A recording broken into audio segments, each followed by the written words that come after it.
now up-to-date OneNote of happenings, but turns out we did find out what Orvis was like last week. And in fact, I hope you don't mind, I volunteered Alvis Taver during one of those things to run a quick errand on behalf.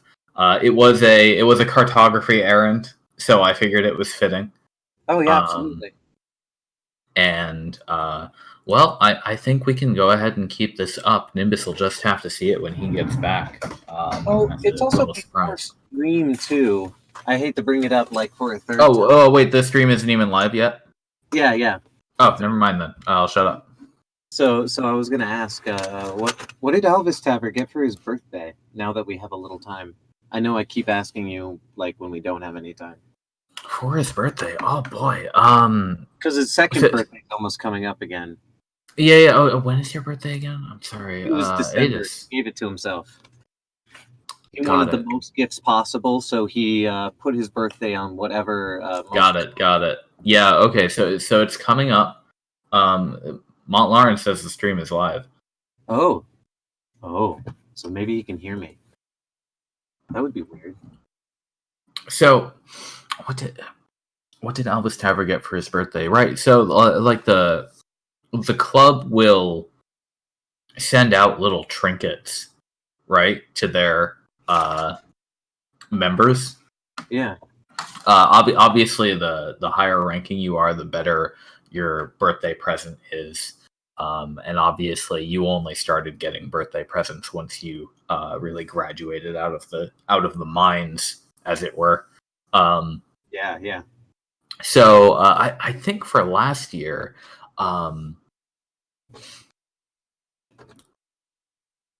they sent. You think whoever sent it? It must have been one of the overseers that like knows Alvis Taver decently well, like is familiar with the agent profile they have on file. Yeah. They sent you a very nice little hand mirror, like a little foldable one. Is it fragile or is it like a silver one? It's not particularly fragile. No, it's a good mirror. Like you'd be able to potentially carry it around with you as long as you kept it bundled up in your bag. It would be fairly safe. It might be the sort of thing you wouldn't really want to bring spelunking into a deep cavern or something like that, or up on a mountaintop. But it'll last. Nice. I like that. He polishes it and everything. Yeah.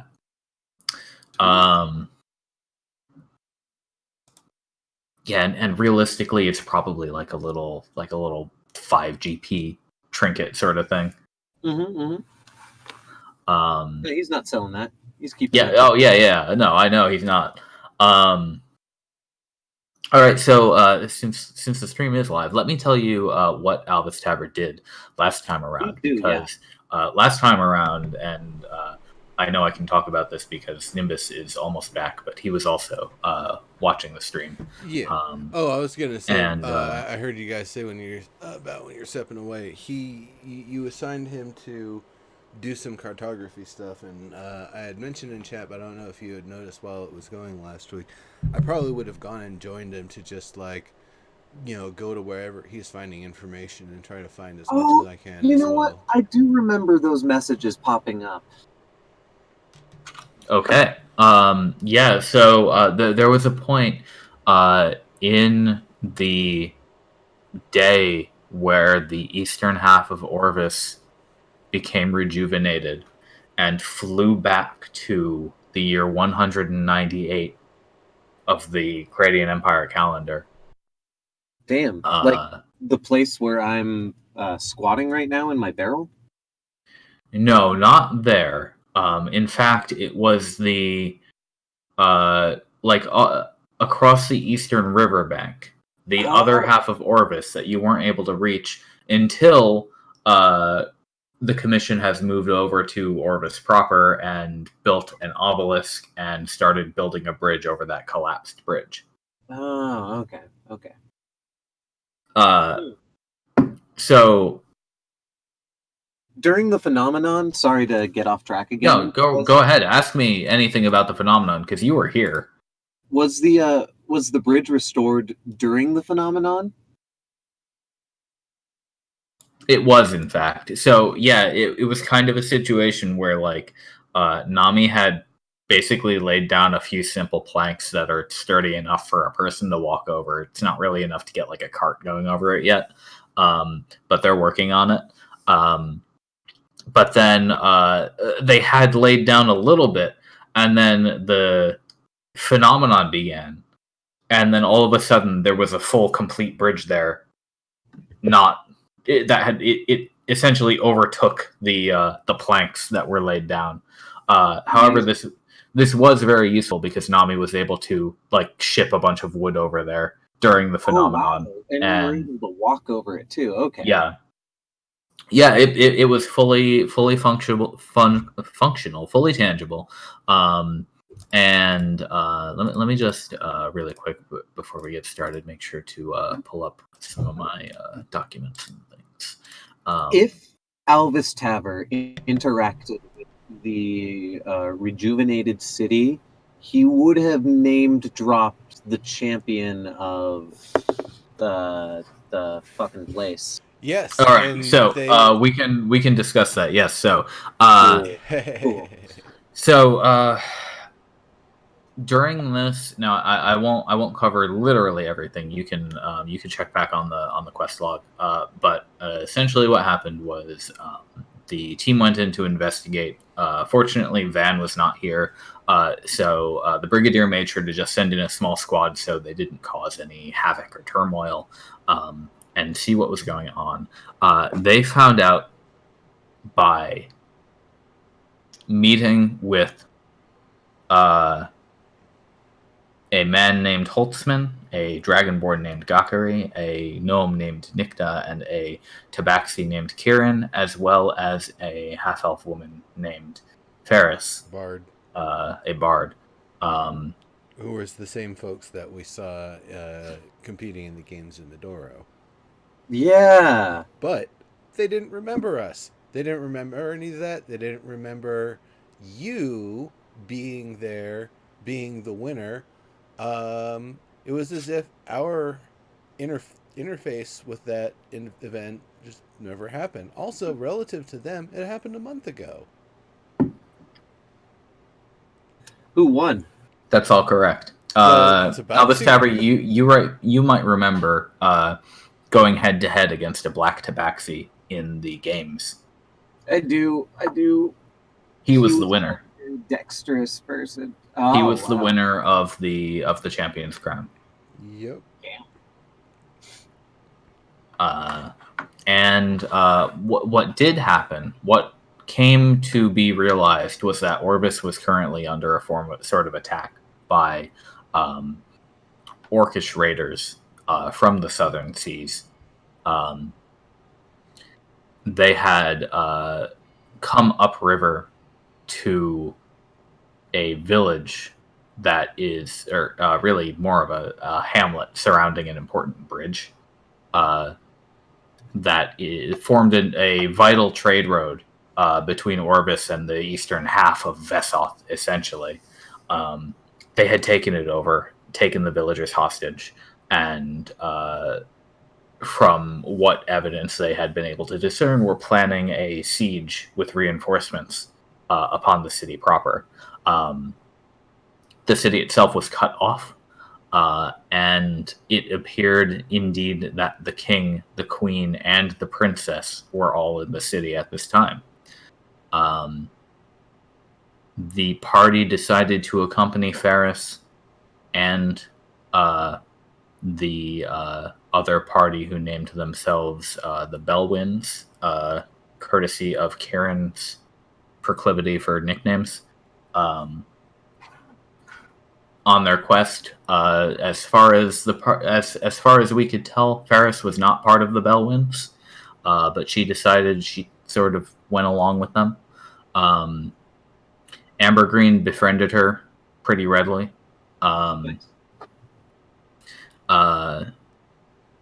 Professional companionship. They went to the bridge named Thesbridge. They routed the orcs as they could all together. And shortly after that, the phenomenon disappeared. Now, before that, during the day, Alvis Tavern was requested by the Brigadier to make a trip into the city because Montlarin and Irenaeus had discovered a cartographer's shop.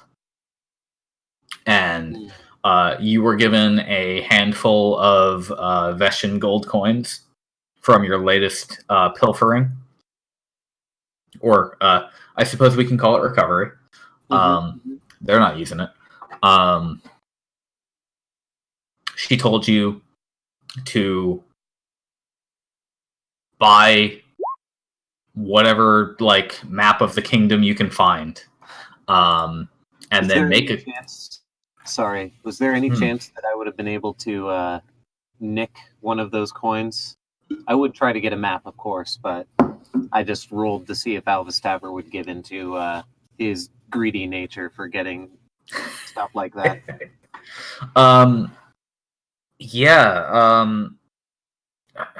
No, I don't even think I'd make you roll for that. You can just say that you pocket one or more of the coins.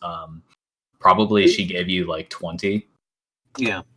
Out of the recent hoard that you had found.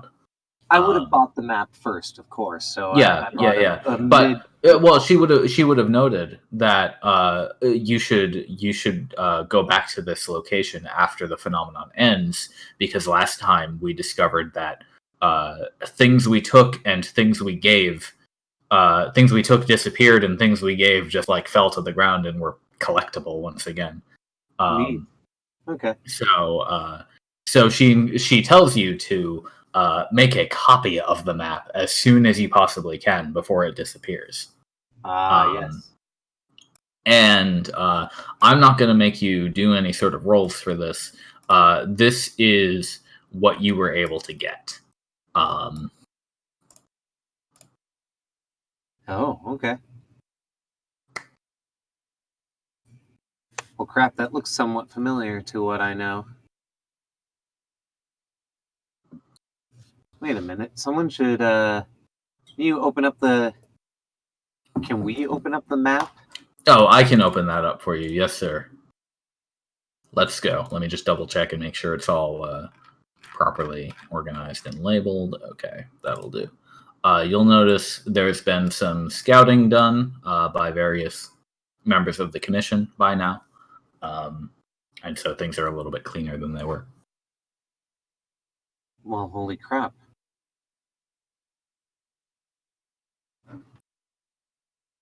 All I know where we are on this map. While he was doing that, I would have probably accompanied and tried to do what I could to record any information on the locations that were mentioned in the map, so that we could have a little bit more reference on those as well. Sure. Just a note, Nimbus, you're cutting out a bit. Oh, that's just Discord being Discord when I use the manual mute on my mic every now and then. Okay. Yeah, so information that you'd be able to get on those cities.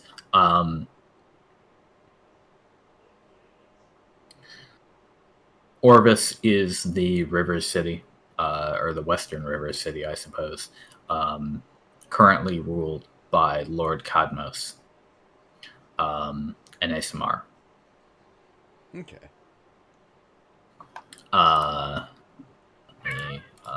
Cat.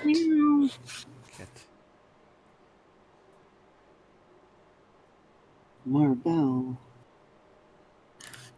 Colus is the major shipping center of the kingdom. Elfewell is the eastern river city, another major point. Every city has a lord or lady or both. Chose is the valley city and considered the passageway to the capital from the west. Vragend is an industrial city up in high cliffs. Vrabast is a northern fortress city on the edge of the old dark wood. Now, contextually, I would like to provide you guys with some greater world information. Nowadays, in this current era, most people know that the northern reaches of this continent are dominated by a great ancient forest that most people don't really go in there. Occasionally, as the centuries come and go, some kingdoms will clear cut bits of this forest. Other times, it will reclaim those kingdoms back. It's sort of a constant tide between civilization and total wilderness around there. So that's just a sort of everybody knows this sort of thing. And as far as anybody knows, it's always been the case ever since the first settlers of this continent. So a lot of the time what you'll see is major cities or outposts might form along the edges, or even like the old edges before the kingdom expanded further north of where this forest was. And you'd have teams of people who would either go exploring into the forest or even just build off of it by using it as a natural resource. So that's Vrabast around the northern tip of the Veshan mountain range. You've got Alsane's, the Oasis city. Not really Oasis, but it's in the middle of like a drier grasslands sort of area. Right. So it's more like a wellspring in a sort of deserty area. Yeah, like a lake city is more appropriate. Okay. Gotcha. That's actually what I was thinking of. It looked like all of your lakes. So. Yeah, and then Ves is the capital. That is where the king, queen, and King Erditas, Queen Arzella, and Princess Ceres, all moon elves, live in their tower. The tower, which is again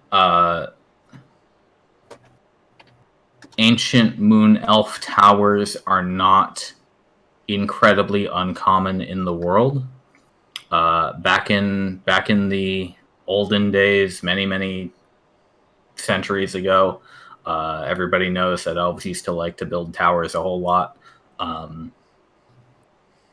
A lot of the time, they kind of mortal cities will pop up around them every now and then as people sort of get in there and recolonize them, use them for useful things. You get the impression that that's a similar thing to what had happened here.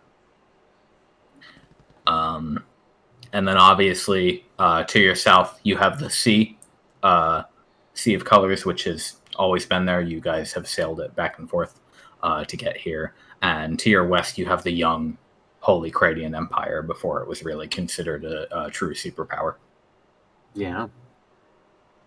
Alvis Taver is very interested in Colas in general, just because of the fact that it's in a bay and it's almost a straight walk from where Orvis is. He does think that maybe trying to go there immediately would be like overextending our bounds, but he is definitely, if anything, out of this information, he is made light to everybody he would possibly listen to him and more, that Colas is great just because of the geological feature of a bay. You know, and there's not really any kind of disagreement among the commission with that. Like, essentially the consensus is like if any of these cities have a similar enchantment to the one that's on Orvis that has kept it intact for 1,000 years, then these are places we should go. Yeah. We should absolutely, at the very least, check them out. Likewise, because we have a map of the rivers, it might be easier to... I don't know if we have any like specialists or anything, but it might be easier for scouts to row up the river now with a general idea of what they should be looking for. Yeah, that's also true. So most likely you'll have people trying to go north a little bit, and maybe south and east over to the Colas area. The trick with the Redshift is that getting around that southern coast is really tough because consider the fact that the Redshift is spherical.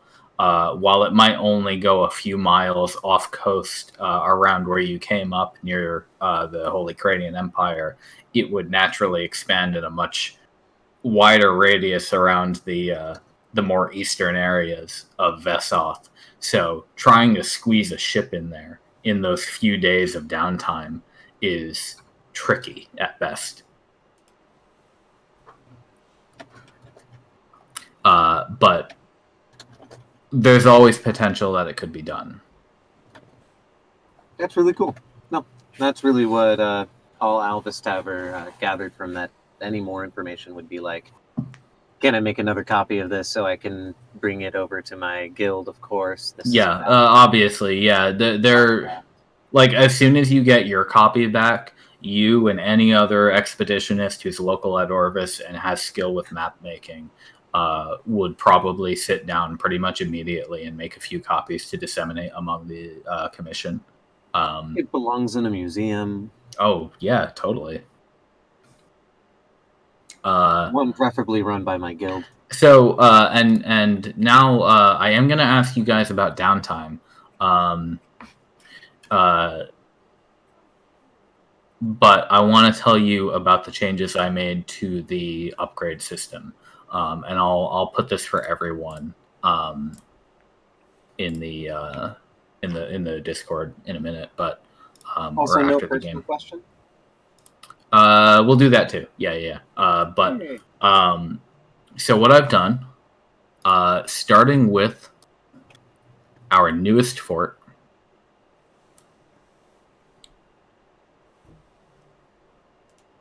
Here we are. Is I have consolidated our levels. So no longer will we be leveling up shop by shop, structure by structure individually. We will be leveling up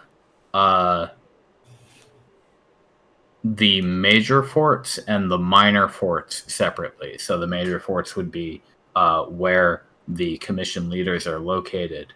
The minor forts are where the other captains are running things with a much smaller group of people.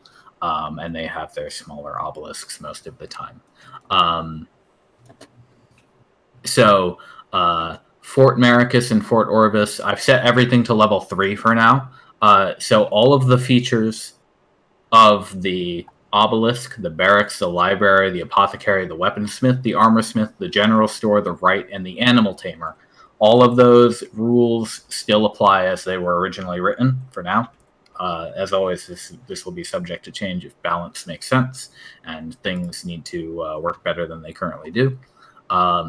It will still cost an amount of gold/marks equivalent to leveling up a character to level up to the next level of fort. And once you level up Fort Maricus or Fort Orvis, Fort Maricus and Fort Orvis will level up to level 4. If you level up Keep Silex or Keep Ignis, Keep Silex and Keep Ignis will level up to level 4, and so on. And so you'll be able to use the facilities of the level of the fort that you start at per session. Does that all make sense? Yes. Now, the question is there something that the minor forts provide that the major forts don't? Generally speaking, that's going to be better travel times to where you're going. Okay, but aside from that, like the bulk of like crafting and upgrades and that sort of stuff is going to be coming from the major fort upgrades. Right, and now as you upgrade them, the minor forts will have those facilities available to you. Gotcha. So I felt like this was a better system than trying to level up every single fort with every single building independently. That got a little exhaustive and exponential. Right. And I think especially having one bar to look at will be a little bit more fun for everyone. So right now, you guys would most likely, I'm guessing, be in Fort Orvis, which is the dais above the river. And Nami has been hard at work starting the business of. It's honestly a little bit sad that it has to happen, but cleaning up the insides of these buildings, finding whatever is salvageable and reusable, and chucking the rest of it into the river.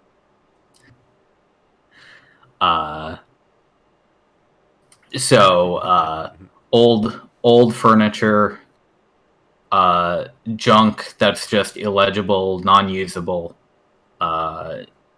busted old. In any ways, yeah.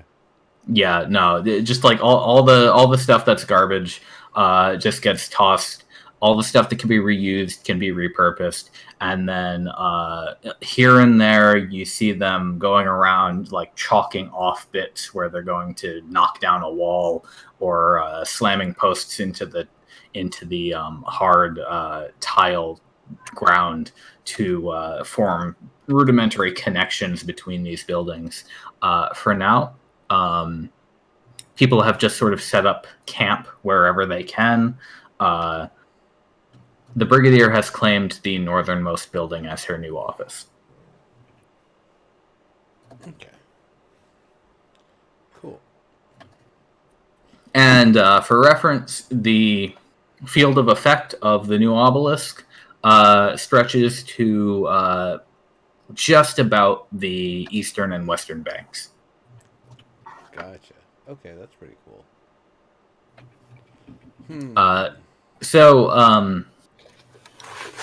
And then how far up is the dais? We still wouldn't really be able to go fishing effectively while the Redshift's going, would we? It would be hard. There have been discussions over maybe building like a wooden stairway down, and then like a sub level sort of like catwalk thing. We could also just build a very big net. Yeah. That too. Get very long fishing line. But yeah, I believe the dais is maybe 40, 50 feet above the water. So it's pretty high up. There's enough space that you would be able to like build under it if you really wanted to. It's sort of like a shallow bowl shape underneath with a few just 4 legs going down to the river floor. Right, and I also wouldn't want to build anything up down there, not knowing what in a full raining flood season the river's like if it gets much higher and would destroy all. Yeah, that's a good point. Yeah, at the very least, it might be possible to build something like a simple dock with a ladder going down to it without too much trouble. Yeah. There are definitely enough people skilled with rope magic and wood around here to put something like that together. Yeah, I wouldn't mind putting my barrel house somewhere down there.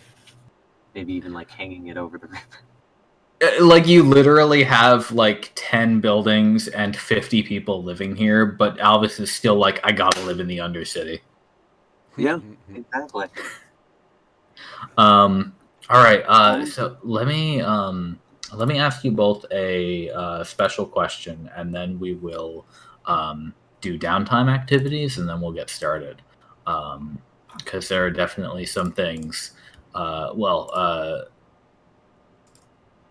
task that's available to you. So this one's easy. What does your average breakfast meal look like?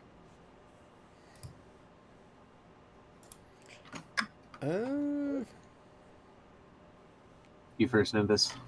You know, whatever's warm and has a bit of flavor to it. Prefer some sort of meat, like a sausage or some sort of fermented meat, or fish when available. But if not, whatever's whatever's around, I guess, bread with some toast and jam or something like that. Okay, very good. Alvis? Alvis Tavern is all about. Is it called the Continental? And basically, he likes everything: bacon, flapjacks, fucking eggs. What he does like that's a little bit weird is he also likes a little bit of fish. Fish, especially to him, is a little exotic. Got it. Okay. Thank you both. This is revealing character information. Good to get in character with. I need to ask my other DM if we can bring this back for my current campaign, because we've been slacking on it. Okay, so and I do want to get your guys' downtime activities. So as always, you have access to all of the facilities here. I don't have the labels on the map right now, but you've got your barracks, you've got your library, or what you can make shift of it, and everything else. And everything is level 3 now. Yeah. Okay. Then.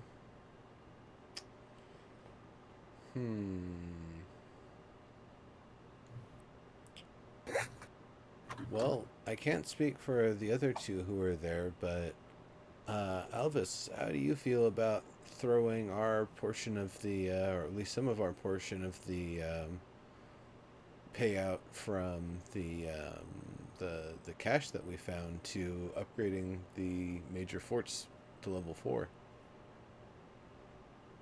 I definitely like this idea, but yeah, you do have.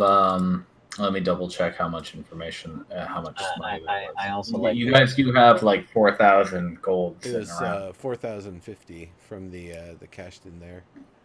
Okay, never mind. I was about to say I also want to get a chain shirt. My leather armor is a little lacking, especially with these golden robes. Gives up the guise of green robes and they turn gold again. Alvis Tavern's only proficient with light armor, mind. Oh, chain shirt isn't light armor, it's medium? Nope, it's medium. Yeah, so the highest you can get for light armor is studded leather. Which you can get very realistic item. Yes. Quite so. Now, you've already got some special material that some of your clothes are made out of, right? Absolutely not. No, I thought you had some. He's got fancy underpants. I only have fancy underpants. Oh. What else did you say that I thought? I thought you had fire serpent leggings.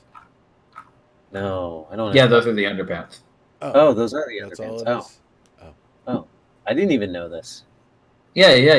Those were made out of the What are they, underpants, or are they full-sized leggings? Well, they're like pantaloons. Okay. I forgot about this. So I gotta add that. I can't. It was. We literally concepted this together. I know. Waist high, he was resistant to fire, if I remember. Yeah, basically, yeah. You could put out a campfire with your ass, and it would be fine. Damn. Not immune, just resistant. So make it quick. But that would still mean you would only need the upper the kind of chest and sleeves or whatever for the studded leather, and I would imagine the pants would very well cover, or would he require a full replacement? In my DM opinion, armor that you purchase can take whatever form you want it to take within reasonable reason. If you just want a leather armor to be a shirt, fine. If you want it to be a full shirt, pants, gloves, headband deal, okay. It's all the same. So just do mechanically whatever the mechanics are, and then say how you want your character to be. All right. Yeah. So no, they're just they're just types that he wears underneath his armor. So. Well, if that's the case, what I guess how long has everything been level 3? Like, could he have gotten studded leather equipment made if it was requested by now? Yeah, I would say so. Yeah, if you want to get studded leather right now, you can. Well, there you go. Now, Smithy and Pontus aren't here, but there are enough people here who can fit a vest on you. All right. Well, then that being the case, if would you want to get that and then the invest in the upgrade and then whatever? I don't know, we'd still have some left over for other stuff. You would, yeah. So I could kick off 1,800 from that original 3,200 if you want. Yeah, I think just to make it less awkward, why don't we split off 2025 and leave the other half to Ksenia and Limbani to figure out what they want to do with it. Okay, got it. So here's what we'll do. We'll do because it was 4,050, right? Yeah, 4,050. Can I have a glamored studded leather armor? No, unfortunately, you can't. So you wanted to cut that in half? Yeah. Okay. Okay, so we split that to 2025, and then you just want to dump all of that into the fort? Yeah, we'll chunk 1,800 out of that. Okay. I will say the portion of that. Let's see, how much is the studded leather armor again? Studded leather is. Oh, I don't have my PHB right here. I've got every other book right now. Hang on.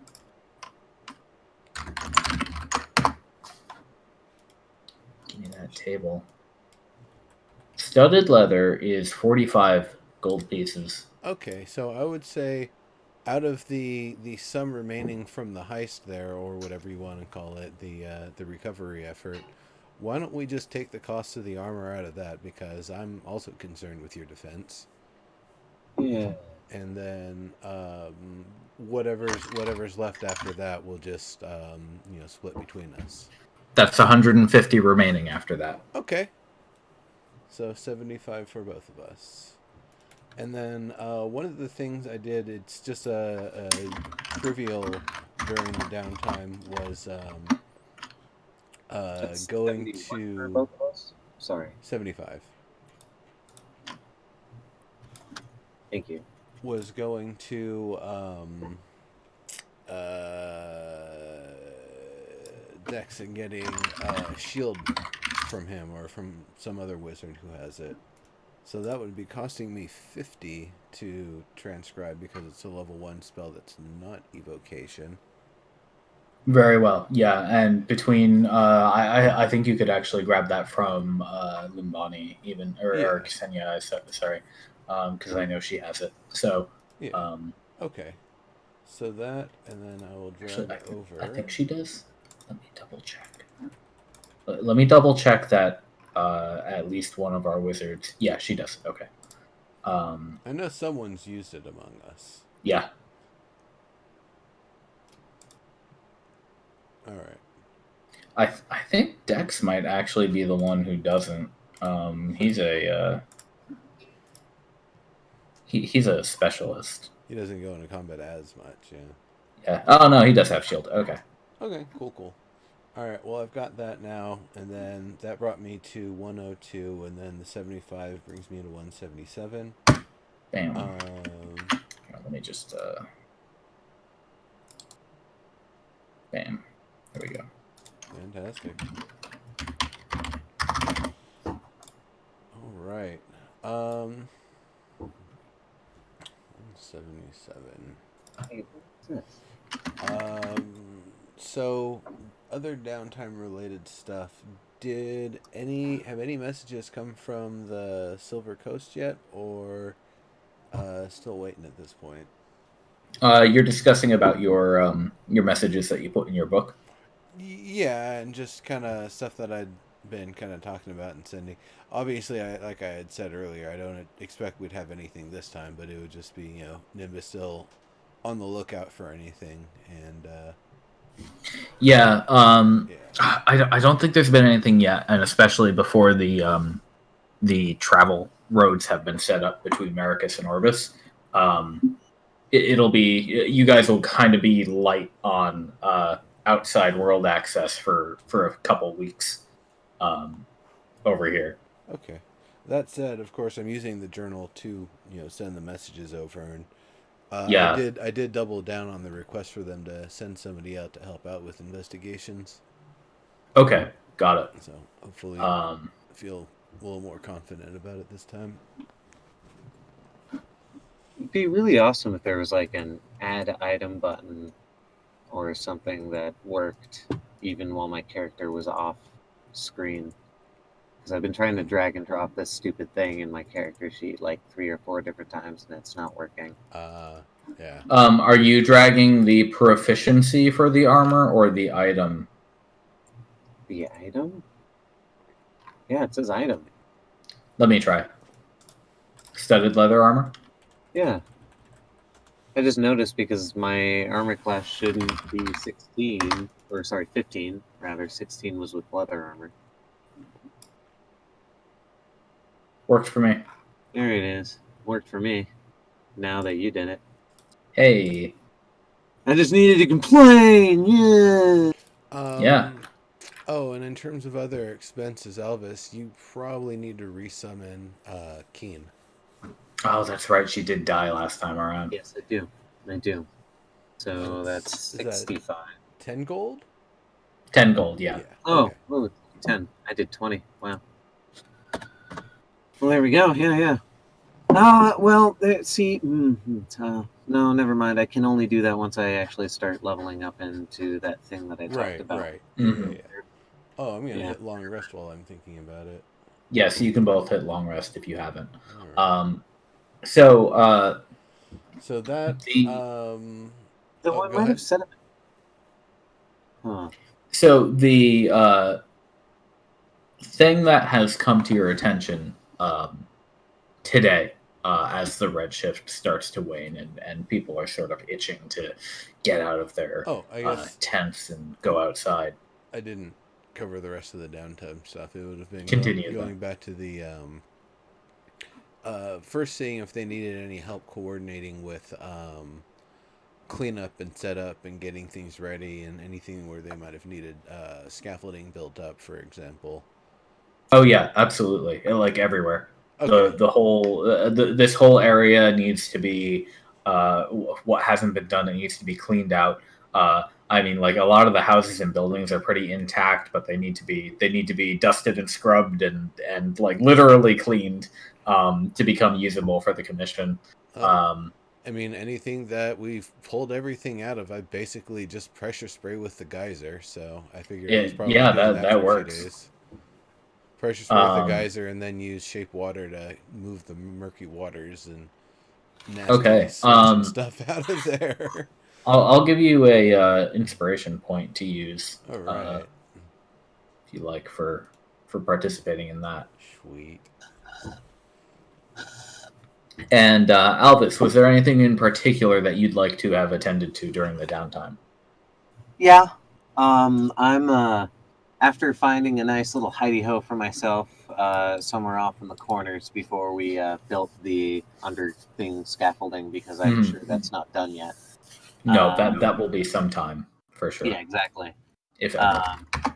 So I'm probably going to be up more north in the corner somewhere over there. But I am currently studying and researching and prepping on what a pleasant tea time would be like for me and a business partner who is of maybe the more Stygian variety.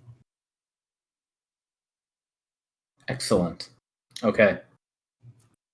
I'm basically looking in, trying to become accultured so that when I do eventually summon Selmez or try to summon Selmez again, because it's I know his name and stuff, I can be more pleasant. Accultured, yeah. See, exactly, yeah. But that I can be more pleasant, less of a sort of snobby douchebag trying to get stuff out of him, and more of a business partner. Maybe come to a table inside of the circle with him or something. Perfectly reasonable. Okay. I want you to take a point of inspiration too, so you can both have one. Feel free to use that whenever you want to get advantage. I summon Keen. Very good. Very good. All right. So, yes. So once the redshift starts to wane and the red sky split back into blue, it is the 29th of Tatus. So we are getting properly into autumn, coming up on winter again, after the second year of the commission's lifetime. This is immediately following the events at Orvis and Thesbridge. So as people are packing up their things and getting ready to head out, there is a discussion with the Brigadier, where she would like to convey her next plan to you and have your input on what you think would be a good next step as well. Alvis Taver is definitely taken on a more serious kind of tone and listens. Well, of course, I'm glad that you can think of me as such a person. And this is this is really not like she hasn't really called you into her office, so to speak. This is more like a over lunch sort of thing, the day prior. Yes. And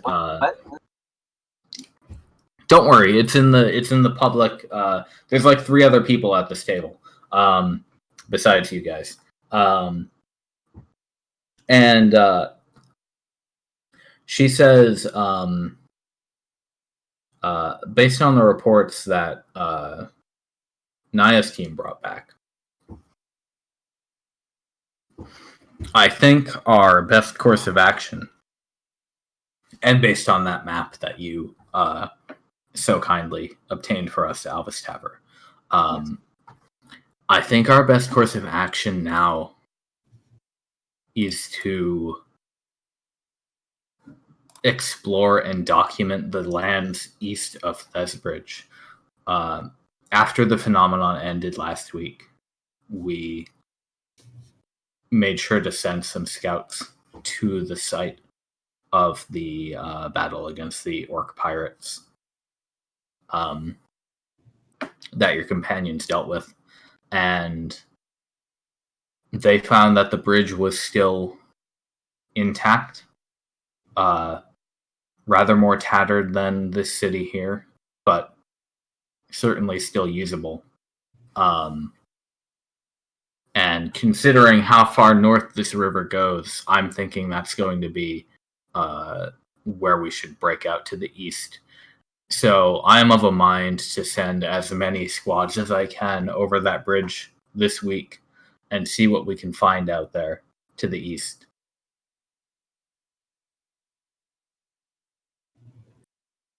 If you'd like to join them, I think that would be a good use of our time right now. That definitely makes sense. Yes. While we're along this pathway, it definitely makes sense. Though the city of industry up in the north there, in the northwest, I would like to make plans to travel there. In the next couple seasons or so. As a city of industry, it might have access to some additional information or technologies that might be of assistance to us. Agreed. It is far north, but if they do have technologies that we're not aware of, that could come in our favor. Is it possible that we could perhaps come over from the mountains through the Cradian Empire instead of going from Fort Maricus straight north? That is possible as well. It would be difficult to organize, I think, but well, setting up fortunately, you wouldn't have to do much of the organization. That would probably be on somebody else's shoulders. Yes, that's true. Yes, I think that may be possible. I'll have to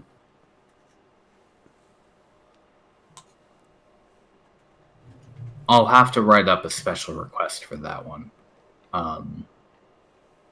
and see if the Empire is willing to try to tackle that city in particular. If not, the alternative is now that we have more access to riding and saddles and all of that, we could probably just ride north from Fort Maricus, or actually, which one? The Morios. What's that one called again? Keep Ignis, they've named it. Yeah. That would probably be Ignis, and then trying to go up along the river and see if there's any other usable establishments we could use as a small stopping point along the way before we get there. Agreed. We mustn't forget that the tower at Vess is our goal, where the Redshift starts. But anything that can help us on the way there is worth considering, I agree.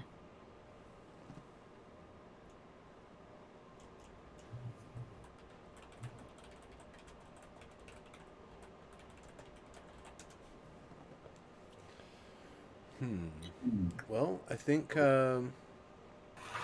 what sort of mounts do we have available? Well, right now there are a few pack horses that have been brought up here, but as things are still in progress and as people are still trying to forge ideal pathways through the swamplands, you don't really have the full stable at Fort Orvis yet. Additionally, it would currently be difficult for you to pull a cart or possibly even a horse over the Eastern Bridge because it is pretty makeshift even right now.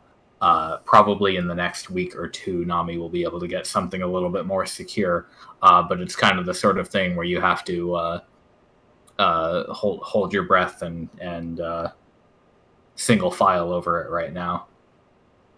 The East Bridge? Yes. We could make a sled and have that be pulled. That could be easily pulled. Now, if you'd like to go west, then you can go west wherever you like, as usual. How many hands on deck do we have for carpentry? Nami and about 5 others. Do we have the resources to build out that bridge? I can just throw ice under it and we can just build it real fast. Well, I mean, I guess as part of the downtime, that might be something that you can do. What are you planning on doing with it? Basically, I would be building ice scaffolding underneath so they can safely walk over and around the area, build it up, build it across, make sure it's durable and secure. Anything that might use adhesives or otherwise need to set, I'd be able to keep in place. So yeah, if that was the sort of thing during the downtime, it probably wouldn't take me very long to shape the ice, and then I'd only need to come back once in a while to redo the maintenance of it. Okay, yeah, fair enough. Are you intending to like bring a cart with you over? No, just Okay. honestly, if they don't have riding horses available, we would just ride out with phantom steeds anyway. Mm-hmm. Sure. We can get like an ox or something and a toboggan. Why do that when we can have an ethereal horse? It never tires. Good point. Good point. Has Yeah. no fear. Could you pop the spell card for that? In fact. Yeah. And then I can go and find the formula again for the travel time for 2 people, using it as a ritual. Right. Oh, by the way, sir. Yes. Those 6 small gems from the teeth or the snake place that I have, are they shaped like teeth or are they like circles that were embedded in the teeth? They were shaped like teeth, small teeth. Yeah. Okay. Okay. I actually have a question about if something could be made for my whip. You'd like to attach them to the whip? Yeah. Yeah. And add like a piercing component or something. Right now, it would just be to look cool, but I don't know if we could do anything like really magical with them. But yeah, I was gonna say, change would they the be damage type more or less effective than like metal or stone bits? Because I'd imagine gemstone's probably going to be more. That's true. I agree with that. Yeah, you would probably honestly just be better off putting a bits of iron on the thing. Honestly, studding the whip. I don't know how you feel about it in this environment, but IRL people have made chainmail whips, and because they're so damn heavy, the amount of force that transfers through the tip is absolutely tremendous. Like they just really hit like a pile of bricks. 5, there is rules for the heavy whip. I haven't seen them in 5e yet. This is absolutely true, but I have them in the multicolors too. Isn't there like a level 1 spell or something that is like multicolor or something like that? Oh, you're talking about chromatic orb. That requires a 50 gold value diamond. Ah, shit. Yeah, I don't know if those gems cost that. Never mind. No, they're also not diamonds. No, they're not. I spent my entire starting roll's fortune on my damn chromatic orb diamond, and that thing paid off. That spell is beastly. It's just a diamond? I might be able to trade in these gems for that. Yeah. Or, that would be neat. Once we've got the fort up to level 5, 50 gold items will be available. Yeah, good point, good point. Oh, if they're just as hard, like, I don't know what kind of gems these are, too. But, I mean, an emerald's pretty damn hard, isn't it? I have 2 green ones. I don't know. I honestly do not know. So if we're looking at 12 hours travel, it's 76 miles at normal speed or 98.8 miles at fast speed. But I don't know what the deal is with riding fast, if that incurs an exhaustion, or if exhaustion isn't going to matter because it's the horse getting exhausted, not us, and our horse is refreshed every hour. Let me take a look. All right. Let's see. Travel.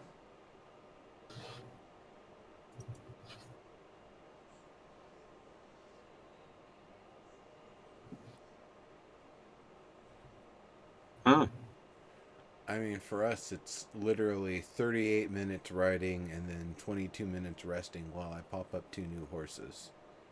Mm-hmm. No, absolutely. I'm not, yeah. Ruby, emerald, sapphire, topaz, whatever those blue gems would be, they're all actually harder than iron. All right. Hardness. So, for short spans of time, up to an hour, many animals move much faster than humanoids. So you can go at a fast pace.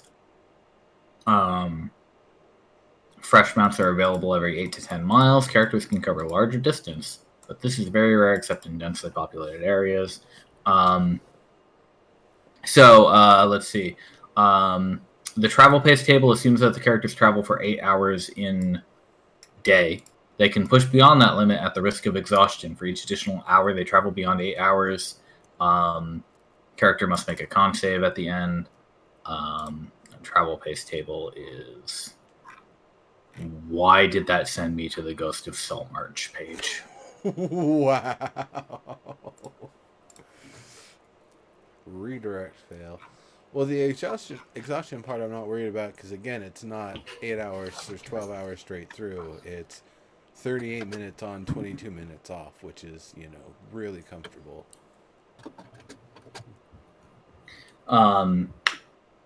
Yeah, that is true. What I'm gonna say for the sake of keeping this easy to calculate,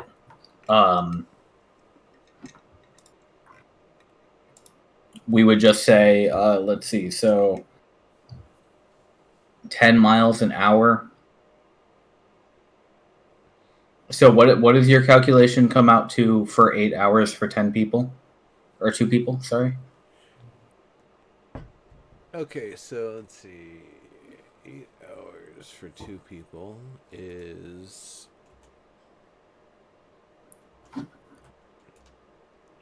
50 miles, 50.6 miles.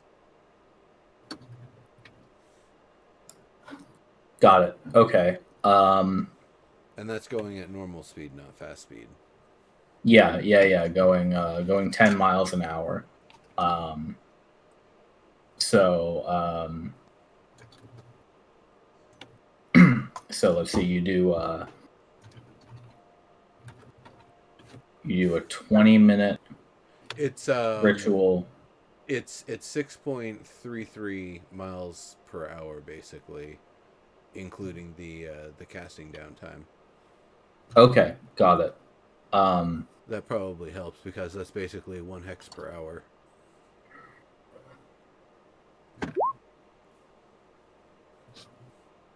One hex per hour. Yeah. Okay, that makes sense. In that case, why don't we say 1 hex per hour? If you go at normal speed with these mounts, then you're simply going 8 hexes a day. That's double speed, and then that will account for you not doing a forced march where you're forcing yourself to ride for over 8 hours a day. Nice. Sounds good. 8 well rested with many breaks hours. Yeah.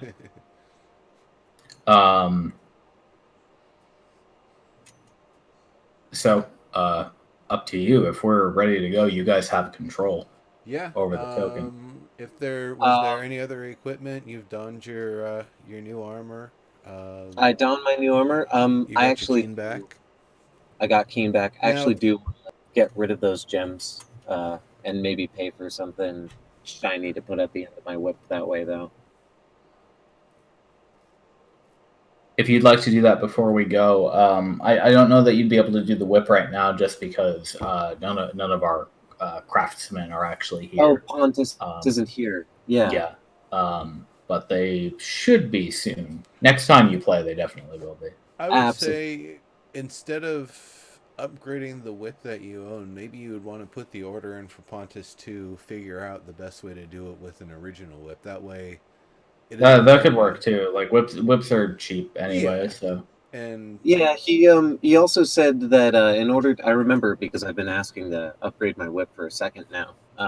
He said look for like tendrils and things like that. It's one of the reasons why I'm eyeing the rabbit as well, is because rabbit tendons I know are very big, and it looks like a giant rabbit. So, maybe you should see what materials he has available if he can put in an order for shark skin or ray skin, because that would make one hell of a whip. Definitely. Good point. Oh, yeah, if there are no actual upgrades that I can do, then I can't actually see.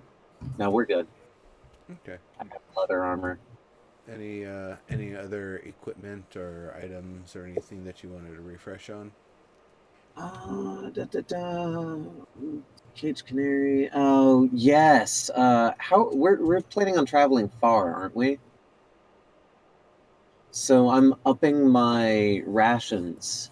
Like I'm taking my up to 3 rations, and then I want to buy some. Like, Good idea. You don't have any food creators with you today. no. Yeah, so you can top off to 3 rations for free, and then buy however many more you need. And then I'm gonna buy like shit. How heavy are rations? 2 pounds each. God damn it! Don't worry about the weight much. Yeah, no. Well, then I'm buying 17 more. How much is that? 17. Wow. Why? We're traveling a lot, aren't we? How many rations is it a day? 1. Yeah, I don't think the Redshift's gonna let us go that far. How much is it per ration? Coins? Marks. Or marks? Maybe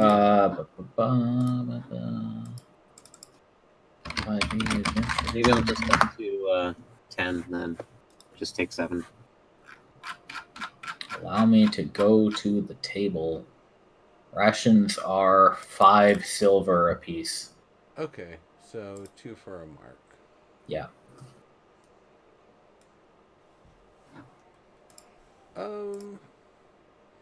I'll buy 2 sets and get myself up to 7.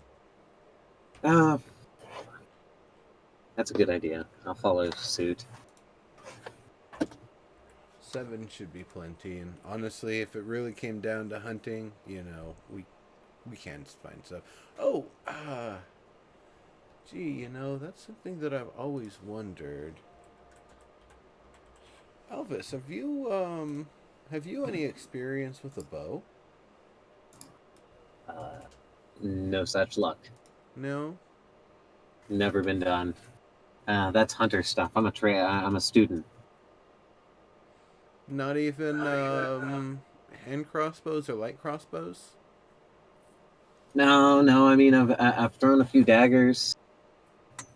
Man, never picked one up.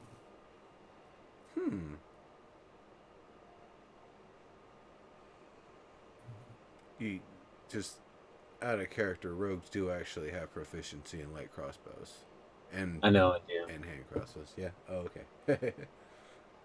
Could I buy a hand crossbow? Oh yeah, I have like 83 gold Maybe pieces. not a hand crossbow because they're 75, and we can't purchase something like that. But how much is a light crossbow? I'm really over encumbered too. Not over encumbered. Well, what is it that you're carrying that's so heavy? Everything? Everything? I'm encumbered at 50.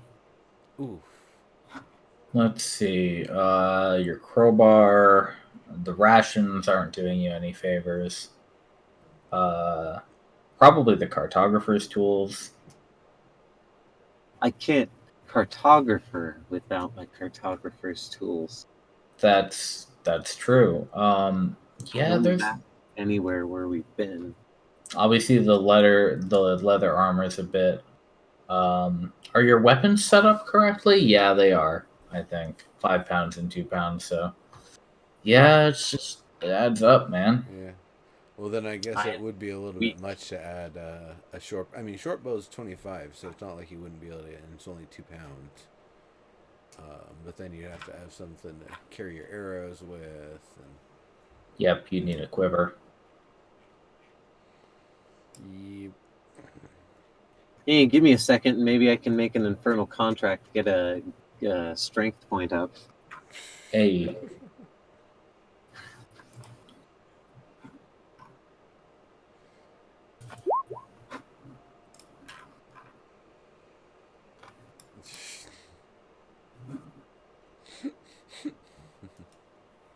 What? You don't think I wouldn't have kept that? You do what now? And then what happens? Oh, right from the devil's mouth. Okay.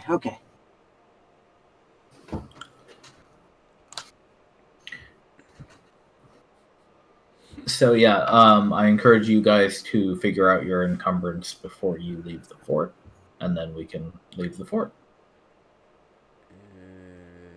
Encumbrance is... I love my crowbar, though. Even though I've never used it once in this game, I've used it in other games. Gordon Freeman would be sad if I left my crowbar. That is a valuable struggle. Crowbar. I'm pretty sure I would just put down my backpack when anything starts if I really need to. Poor crowbar. But yeah, I'm otherwise good to go.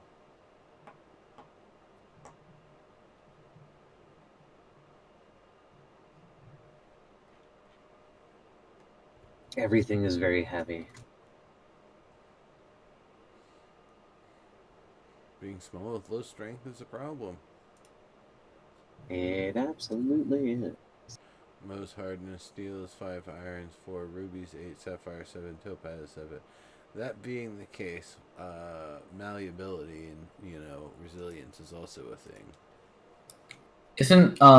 Aren't diamonds super hard, but they smash real easy?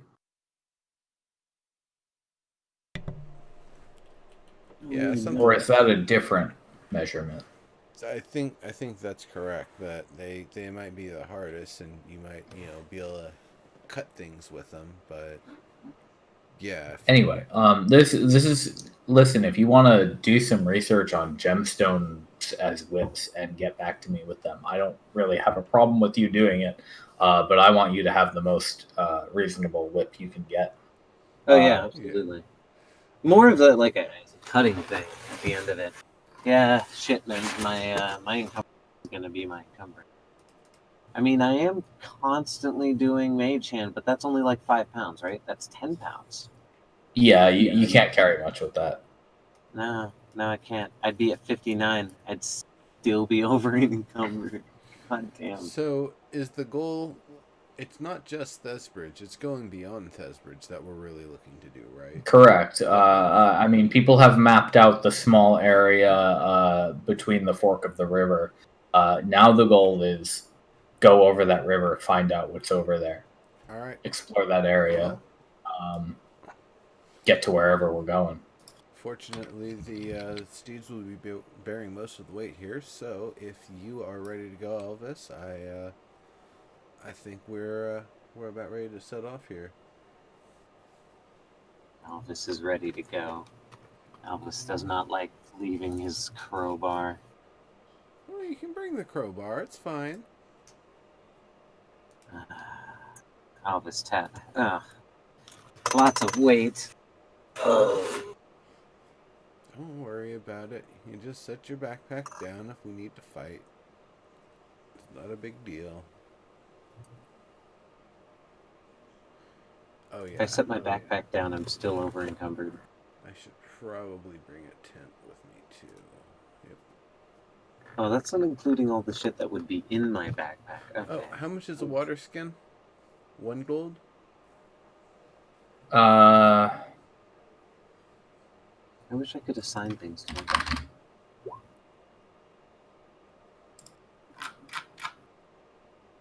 Let me find out for you.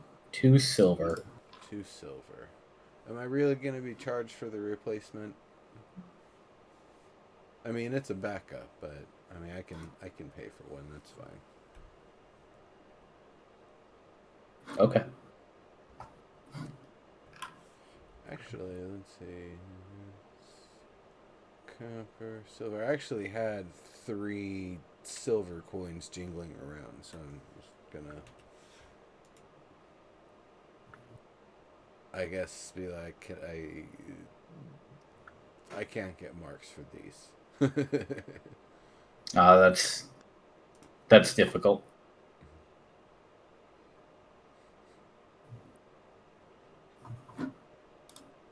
Alright.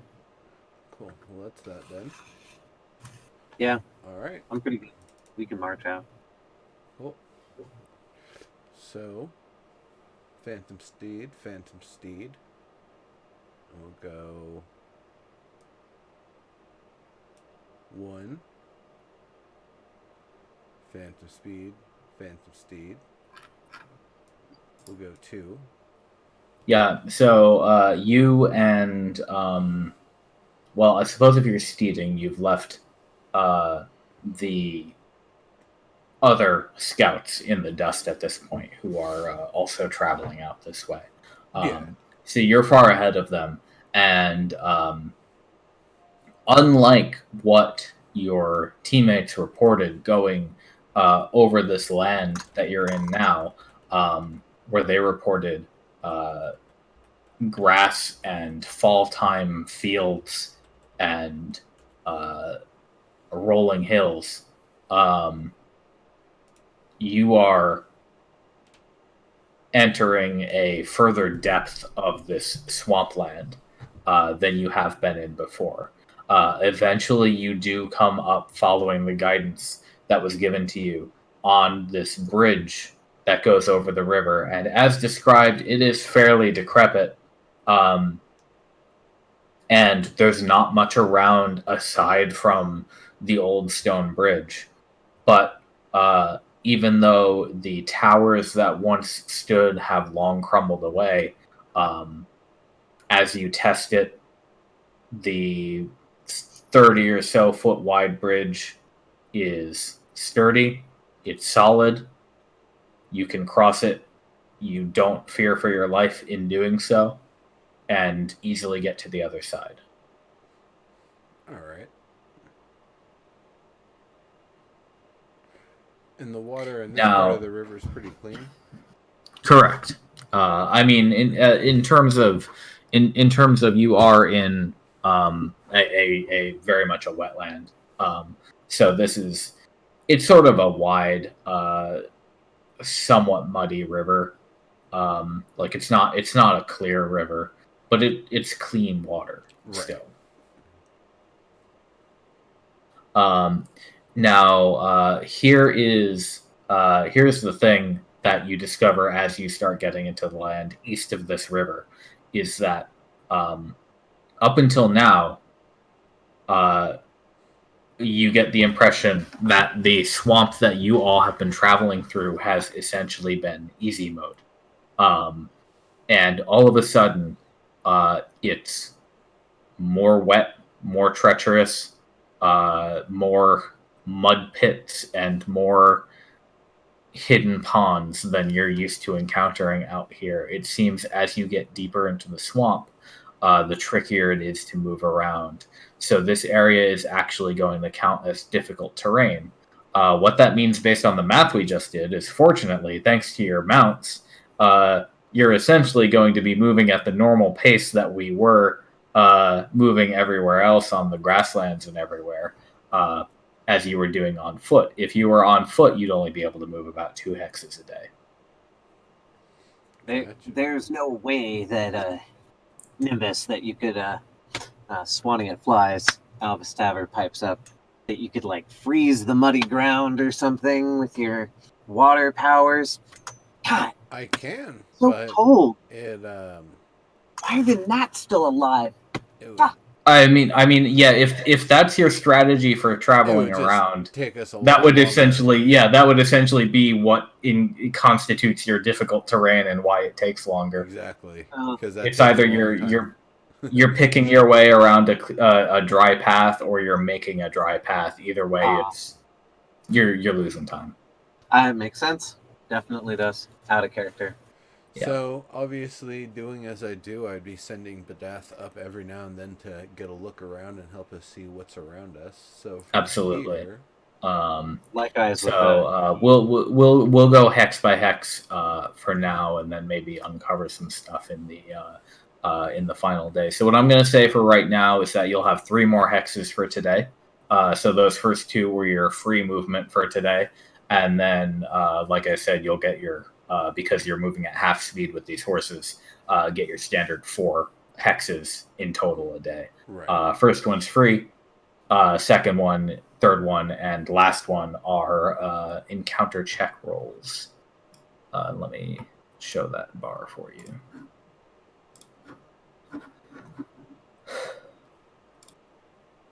So go in whichever direction you'd like, I suppose. If it's all the same with you, Elvis, I think I'd like to try to get through to the other side of this muck. Oh, yeah, absolutely. Though, remember, it's a straight path from Orvis east to get to, what is that place called? Colas. Colas. Very true. Looking at the map, though, I think our best bet is going to get to dry land first, rather than trying to slog through the muck with large transportation and such. And if that's the case, I feel like if we head east-northeast, we're going to have the best bet of penetrating through this and getting back on terrain we can go through faster. Okay. I mean, if you take a look at the map here, you're a cartographer. You've looked at and made maps before. Would it not make sense that the further we get from the river, the drier the land will be? Absolutely, and because the river splits off down there, I can see this entire land being saturated. You're absolutely right. Let's go north a little bit then. All right. Well, that's why I'm thinking we just go directly east-northeast and try to cut it at a diagonal.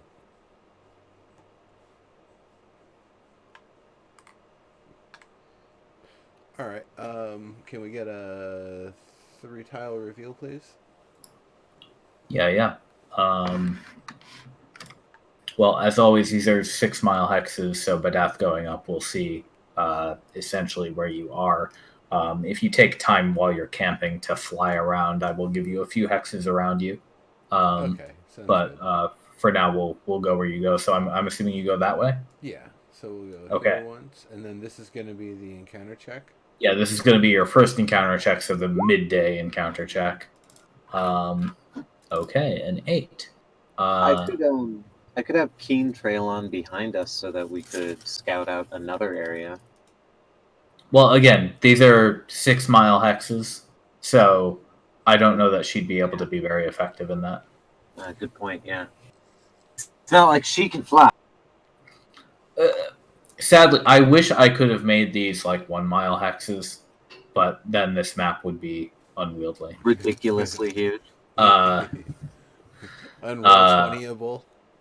Yeah, this map doesn't even work in Roll20.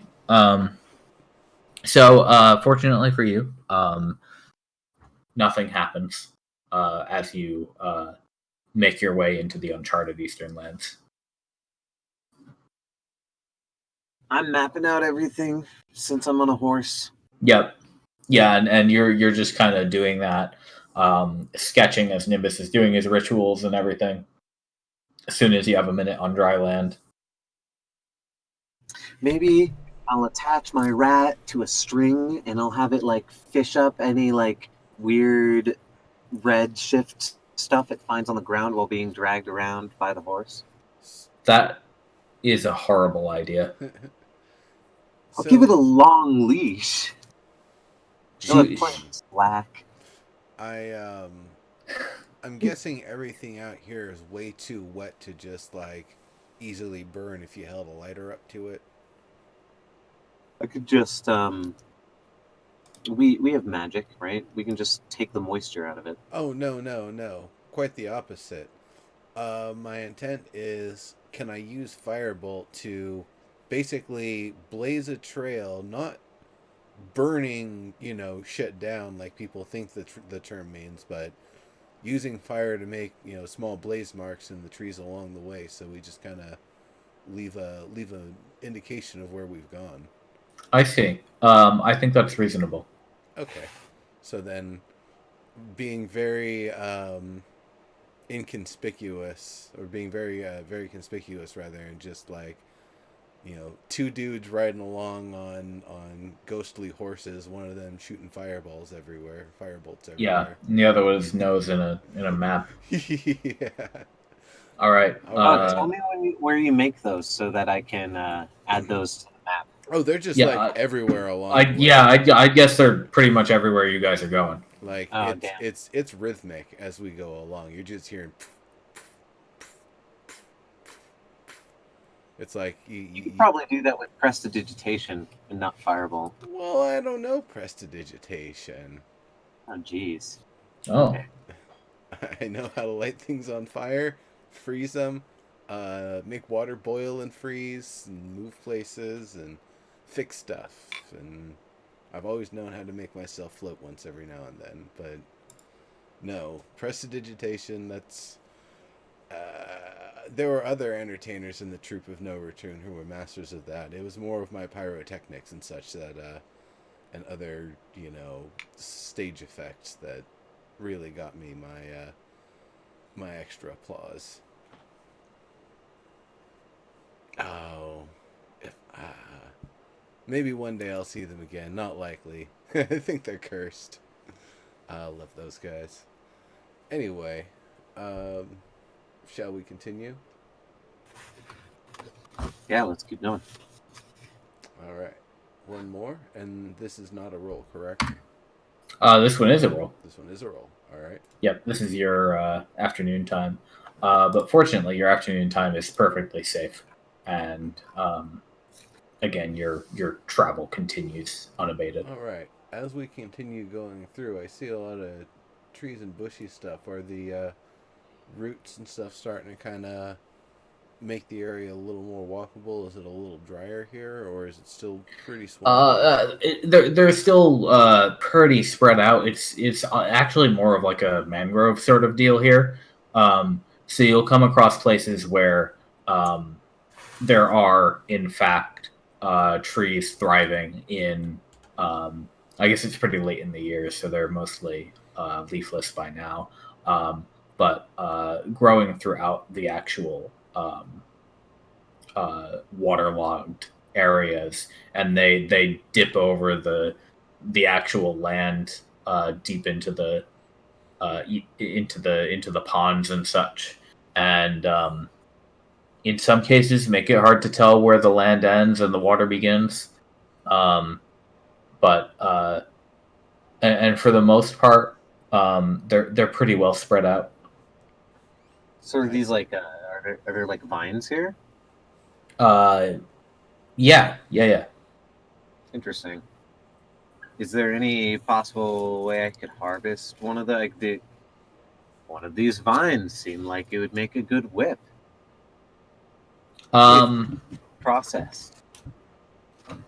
Let's see. I mean, if you want a lot of these vines are going to be mundane. Yeah, that's if that's what it's looking like. Yeah, they definitely are. But if it's a situation where you want to look out for like a red-shifted vine that has been turned into iron or some bullshit like that, that was the information I was going for. You got it. I was just trying to find a more subtle way to bring it up. What do we say if maybe a crit, a crit on a D20 might find you something, some kind of shifted vine that would be on our next encounter roll or your something. Good luck. Tell you what, I'll let you do one per day. Nice. That's very generous. Thank you. And as the evening comes along, you guys get to this spot and you prepare to make camp. Do please consume your rations as necessary. And how are you going to arrange sleeping times? I like the dead of night, so I'll take the second one since it will technically be the latest when I wake up. Okay. In that case, Alvis Taver, I'd like you to roll the encounter check. Damn. All right. I'd like to have my rat going out and actually scouting this entire time. So Sure. the whole night. I would want to discuss on that discussion with Nimbus, though, since this is like a, long night thing. It would have to go 6 miles out in a direction and make a big loop and come back, kind of thing. Yeah, and well, here's the thing about scouting with a familiar that I do want to note that just kind of popped into my head. Outside of 120, they can only communicate with you for about 100 feet. So scouting is then where their senses cut off, basically. Yeah, and then they, even though they are familiars and they are smart, they can't communicate easily with you. So it would be very difficult to actually get some valuable information. See, yep, and this is exactly why I want to take those levels in Warlock. Yeah, well, you'll get there when you get there. Give me some information. Chain. Yeah. All right. No, good point. Never mind then. I will roll the check then. And can I roll that other d20 too? Yeah, sure. And, well, goddamn it. One of the you did the first one as the encounter check, didn't you? I clicked on both of them, but yeah, sure. Oh, sorry. So did you just click encounter check twice? Yes. Oh no, I rolled just d20 twice. Oh, I see. Well, there's an encounter check button. There is. It's below the avatars. But do tell me your honest intention with those. My honest intention was just clicking both of them twice.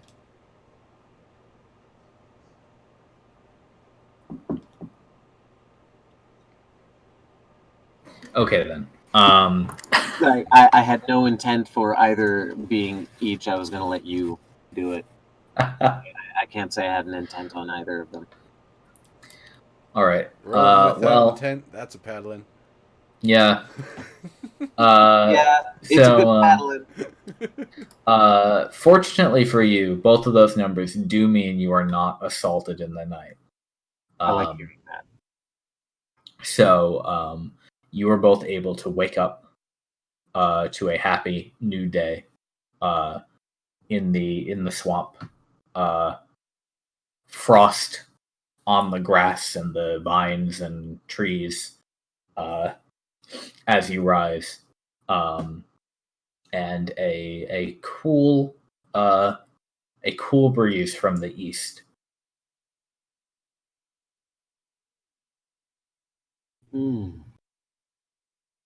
Of course there's a cool breeze from the east. There's a giant bay that way.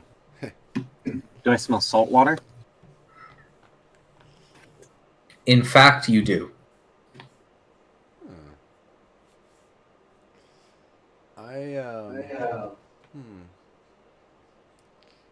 Interesting. I wonder if the water level has risen. What do these shores lines look like? Well, down south, the shorelines are pretty normal.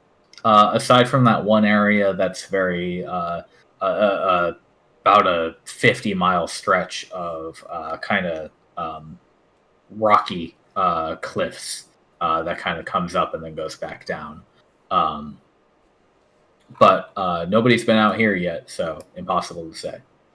Alvis Taver has no idea about actual geography. It's only cartography, so he only knows it as an idea. So he kind of shrugs after saying that maybe water from the ocean is higher than we expected. This map is old. Mm-hmm. But then he says that he doesn't understand how the earthly things that make that happen make it so. But if the water level from the ocean was higher, it would explain why this is all swampland. Maybe Orvis wasn't intended to be built in a swamp. Good point.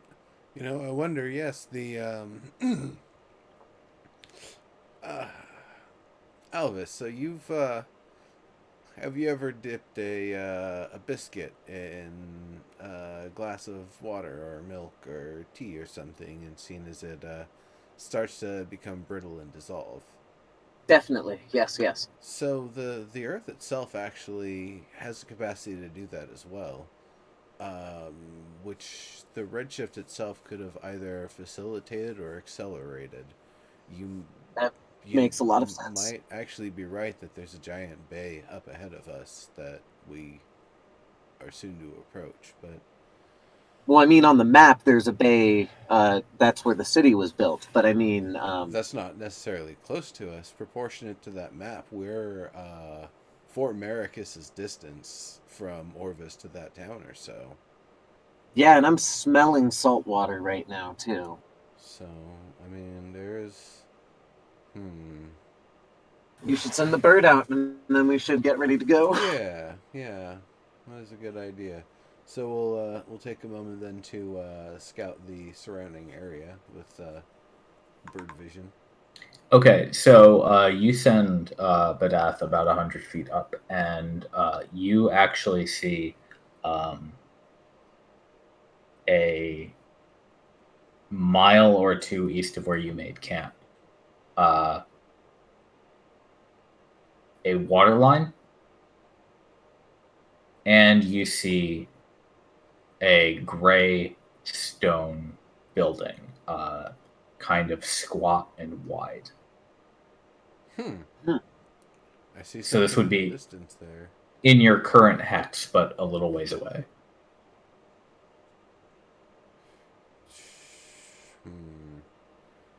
We can either investigate that or mark it and keep going. What do you think? I like the looks of the building. Should also, we see I'm how sturdy it is? Yeah. At least give a good scout out of it. Let me be able to sketch the building itself so that as a landmark, other scouts can look inside of it or know what to look for if we're not going to go in it. Excellent. All right, then we'll after we pack up, we probably Does this 2 miles look pretty treacherous by foot? Would we still be using steeds for this? It would. The difference at that point would be negligible, I feel. Okay. Well, if it's all the same to you, give me a moment and I'll give us a chance to not completely have to walk through all of this ourselves. Mm-hmm. So, yeah, you approach this place, and here is what you come upon.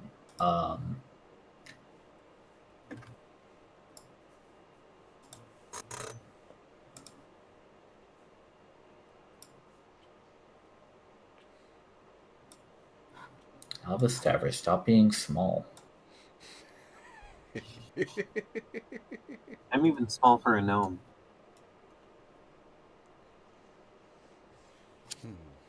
Alright, it's mostly green. Oh, I apologize. I put you guys on the map layer, I think. We don't have a light source.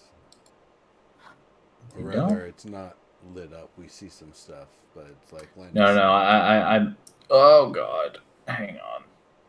I don't really bad shit light source just happened. No, I accidentally put all your tokens on the map layer because that's what I had selected. I apologize. Oh, neat. Holy shit, what is that? Oh. Sorry? Give me just a sec. I'll be back in just a moment. Okay. What is it that you can see, Elvis? It looks... Is that alive? I think it's dead, but out of character, I think it's dead. I see what you can see. Yes, okay. But I'm role playing, Alvis Taver keenly knows the difference between what an animal and what stone looks like, having studied how his own characteristics makes him, Yes, stealthy. yes. That is not stone. That is indeed some sort of dog.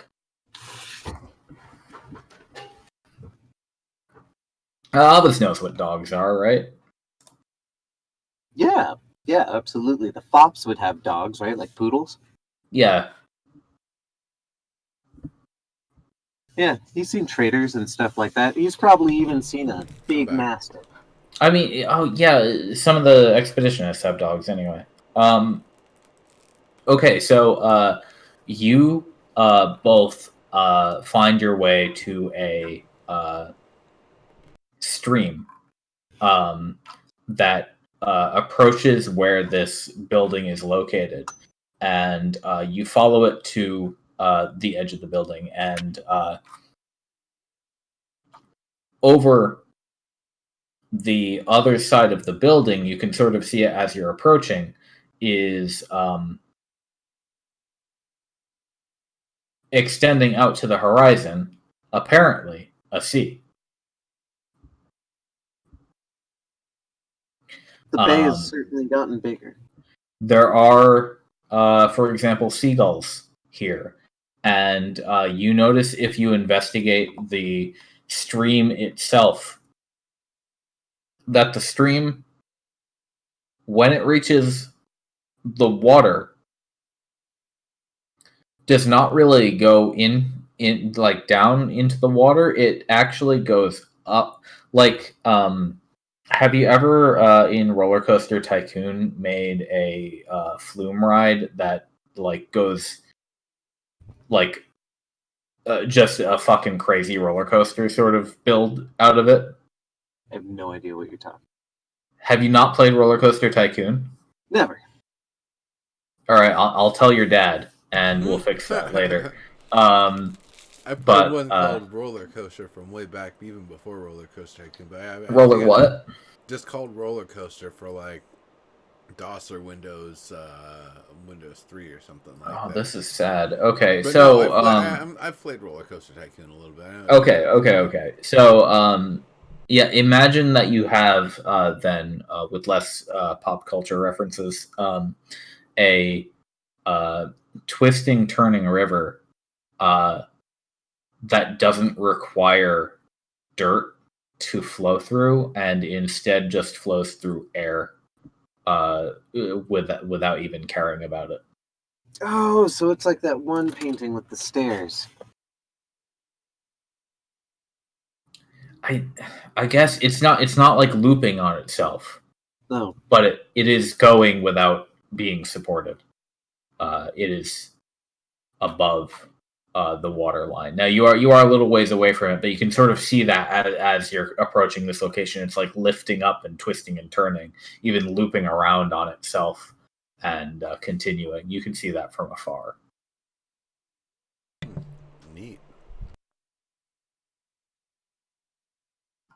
And what you see out of this building is it does have a sloped tile roof.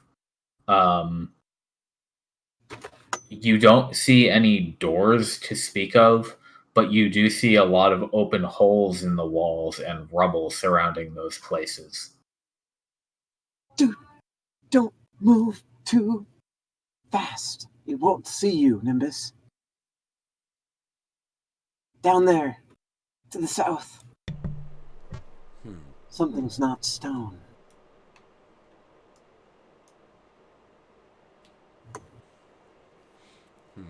I'll have kind of take over Badath's vision for a moment and just fly up over to the edge of the building, over to like the top corner nearby here. Okay, yeah. So Badath on the roof can see that there is it's sort of like a Roman style building where there's a courtyard in the middle and the roof slopes down into it. And in that courtyard, Badath can see kind of lazing around in the mud 2 giant toads.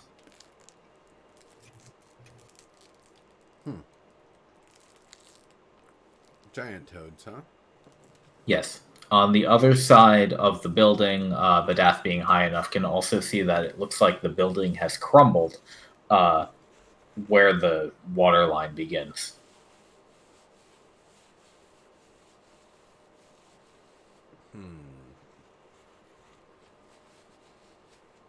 Two giant toads. How tough do I think they are? You can go ahead and give me a nature roll on giant toads. Hey, Elvis, what do you know about giant toads? They have big tongues. Alvis Taver looks a little glaze-eyed right now. You recognize it as him looking through the eyes of his familiar.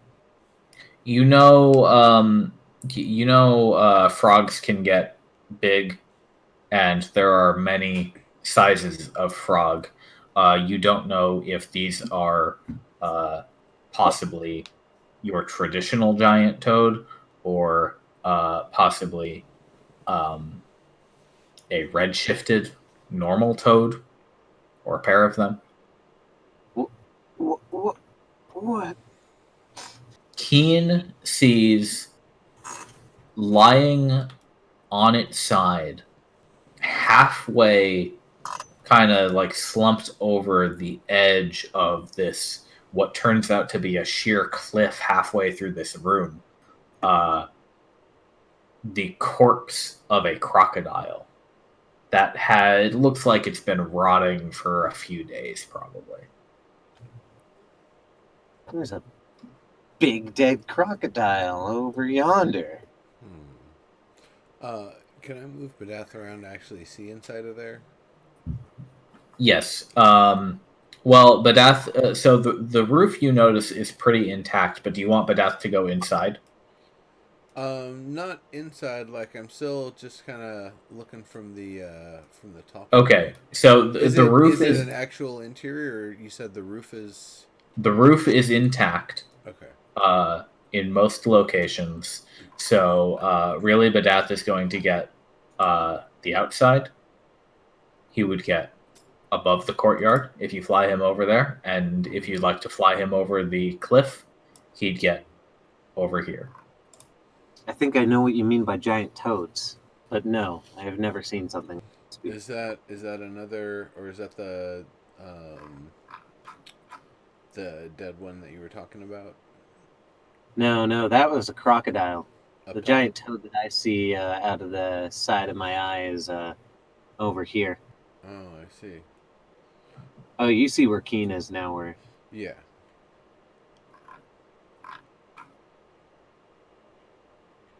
And then probably fly over the bottom of the building, or the roof is intact there too. Sure. Yeah, so down there. And Elvis, what you're seeing in that hallway that you're in right now, just below you, is that several sections of the wall have crumbled together and formed a large pile of rubble. Keen could probably get over or under it pretty easily, but if it was up to you or Nimbus, you might have to do a little bit of work to get through. Okay, so can I move Keen here then, technically? Yeah, that's fine. All right, thank you. Yep. Yeah, so she could go like on top of that. Because it's easy for a rat to kind of scrabble up and down that without getting stuck or causing disturbances.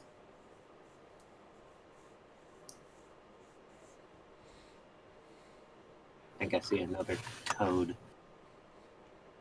I don't have good visual on it, but there might be another toad over here. He moves his hand, but you can't exactly see where he's gesturing. Well, neither of us can actually see. We're both using our familiars right now. I would probably have tried to be quick about it with Badath, just flying by the doors and seeing what I can see as I make my return.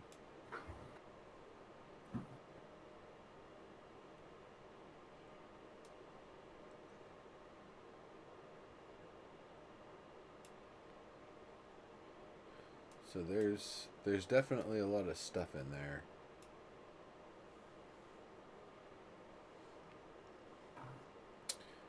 I'll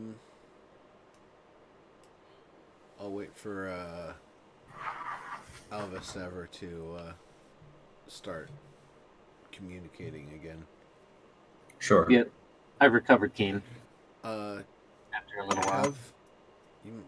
We might want to have Keen check the south side of the building. I thought I saw something that wasn't a beast in there.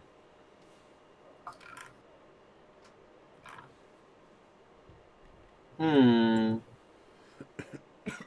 mean, there's the crocodile skeleton. Or not skeleton, corpse.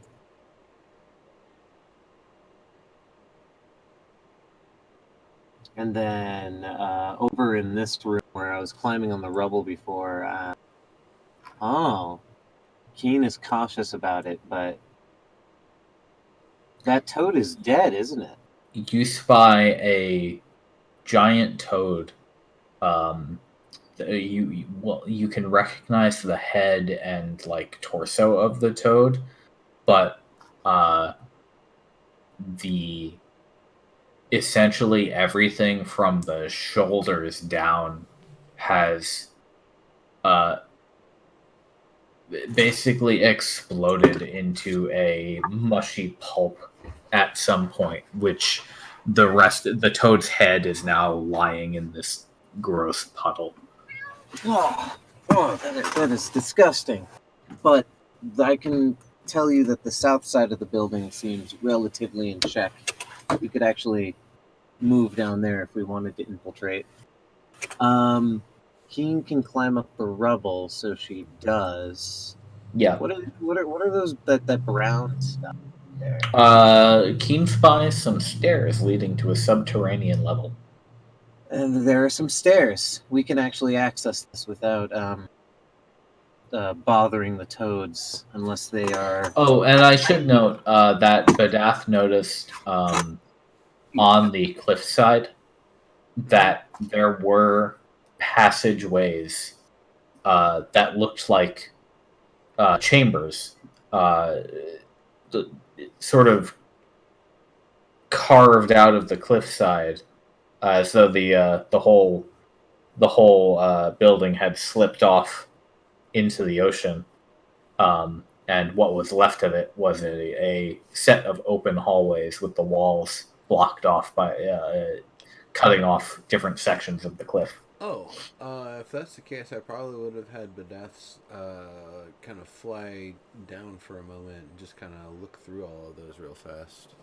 What Badath sees down there are dark hallways, and one thing Badath sees before going too far is that in several places they are lined with a thick, dripping, greenish slime throughout.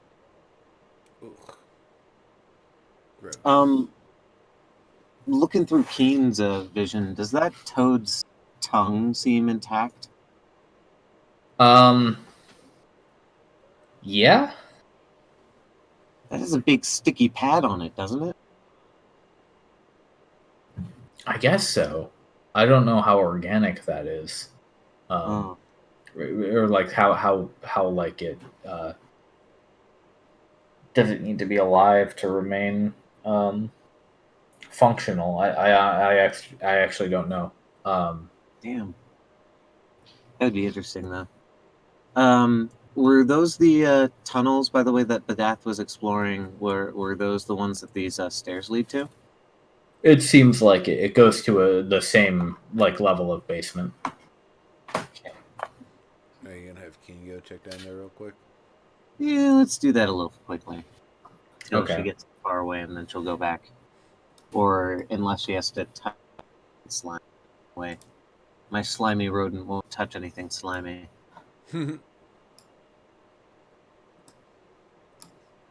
Does Badath have dark vision? Yeah, I believe so. Let me bring Badath up real quick. I believe owls do. Oh, goodness me. There are more dead toads here. Dark vision 120. Okay. Sorry, I gave it 60. Let's give it 120. So it's like a dead toad, a dead toad. A lot of green slime, dead toads. Dead toad.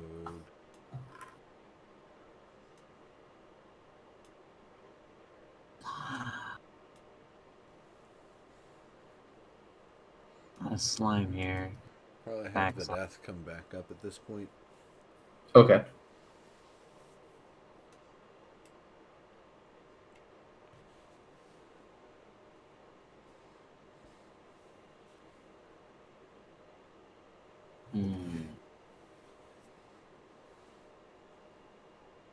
It is very quiet, but Alvis Taver, every now and then, one of the toad corpses will suddenly move a little bit, and there will be a great squelch,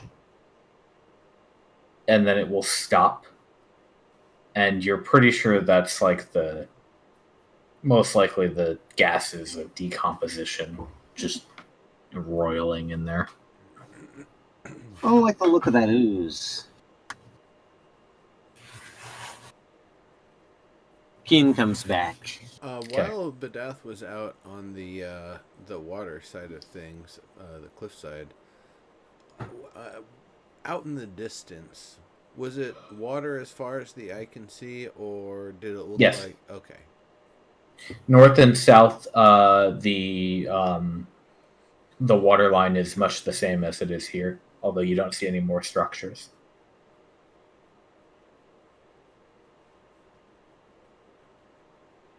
So what I mean by that is about 20 feet of sheer, weirdly jagged cliffs. Right. Okay. Elvis, I have to say,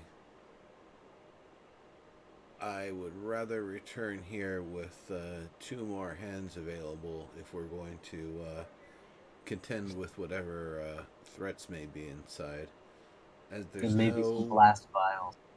No perceptive value to the building aside from potentially being in, somewhat sturdy shape. I don't know about the slime. I don't know about the slime. That can probably be purged from there once everything else is cleared out. But I have a feeling there's things lurking there that we don't know about. And if we get more invested in being down there, they'll find us. Oh, quite, yeah. But I mean collecting the slime. I think the slime might have some interesting properties. There's a little puddle out here, isn't there? What? By the front door on the left? Didn't we walk by? I don't have any. No, the little green bits out there, they're bits of grass and such. Okay. I don't have any glass vials or anything like that. I can't say. I do have a vial. I could probably have Badath swoop down and get. I wouldn't want to have Badath do that. That'd be kind of gross. I wouldn't want to play with your familiar's life too. If my suspicions are correct, I believe, though there's nothing to test this hypothesis, I believe that maybe that green ooze might be digesting the corpses of the frogs down there. Is there any of it that we were able to see on the surface level anywhere? No, in fact. That's exactly what worries me, is that there are corpses here on the surface level, but the majority of them seem to be down in the building. And as far as you can tell, the 2 toads that Badath saw in the courtyard are alive. They are, they will occasionally croak. And they seemed to just be kind of sulking in the mud. How high is the roof of the courtyard?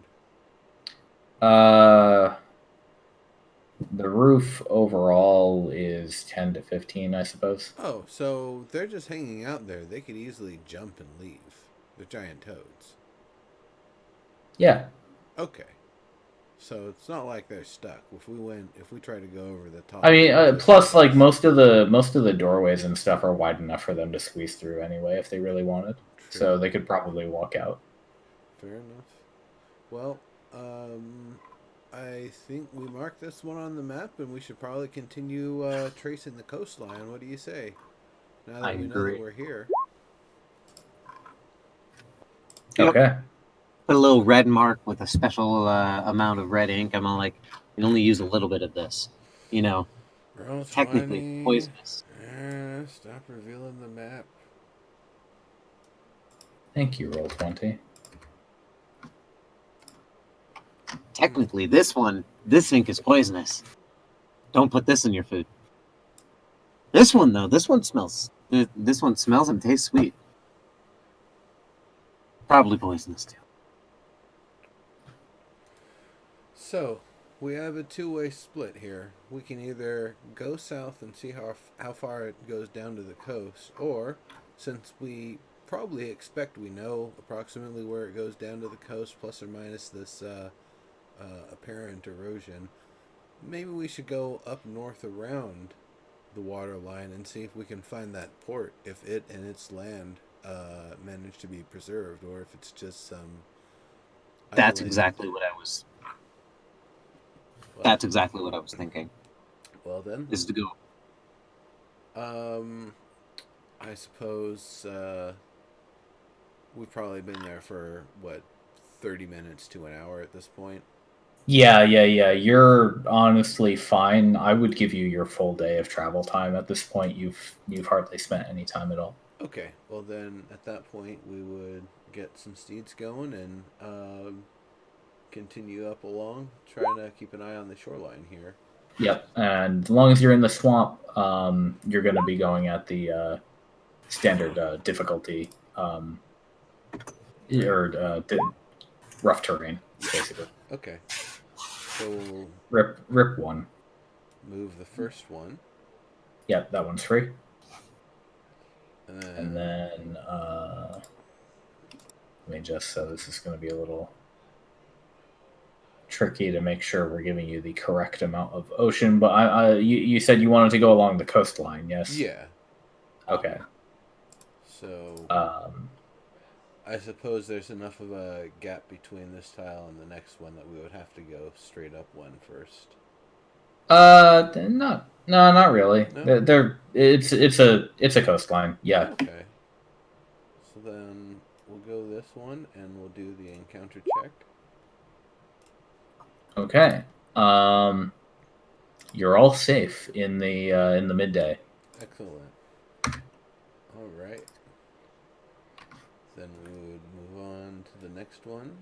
Make another encounter check. Oh, you did it. You got it. No, you did just the encounter. No, you did encounter, not encounter check. But afternoon is all safe as well. Okie dokie. Damn it. At this point, have we been able to see any evidence of the what's it called?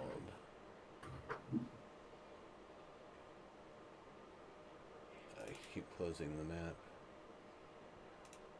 Of Colas? Honestly, out here, you've seen a lot of ocean, a lot of coastal wildlife, mostly mundane, and that's really about it. You're not seeing much aside from the one that you just encountered in the way of ruins or anything like that. This is very, very wild out here. Okay. And definitely no signs of a city. Keep going. Well then, it's supposed to be farther away anyway. So we've not gone nearly far enough. Let's go to here then. And okay. This will be our final one. Yep. That will be your camping for the night. Okay, Alvis Taver rolled a 9. So in that case, Alvis Taver, in the night, I'd like you to roll me a encounter button. All right. Wow, high roller. So, Albus Tabber, your night is uneventful over here. The sounds of the swamp are noisy as always.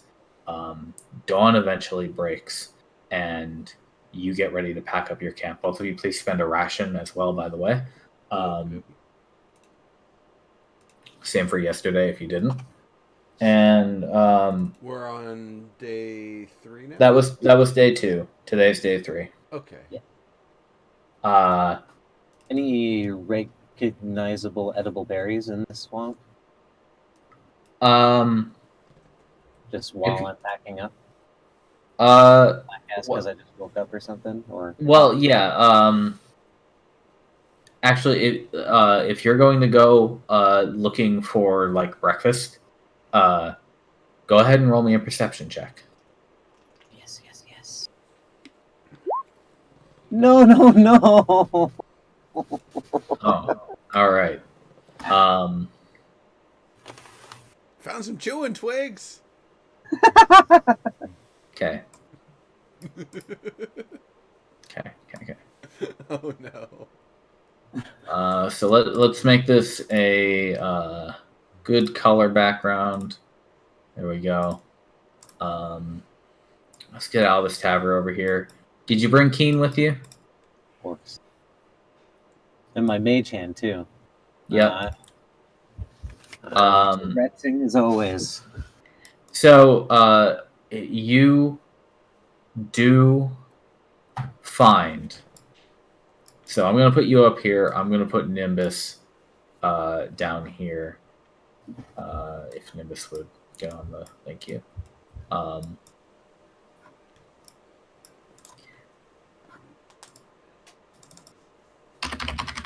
You do find a berry bush that is full of berries that you recognize as edible. You think you could get a nice morning snack or meal out of these. Maybe make a quick jam over the remnants of your campfire before you set out. If you're lucky, you can spare a little bit of time while Nimbus is doing his ritual. Get something for the road. Did I put you guys on the map layer again? Dang it. No, I'm right there. Oh, maybe you did. I totally did.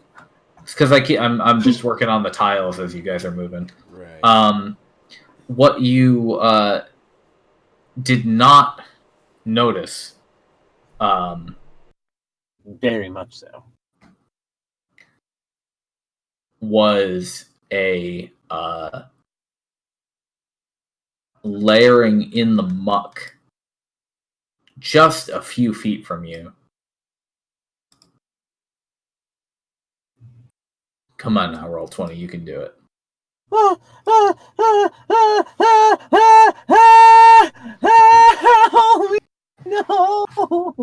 God. Fuck.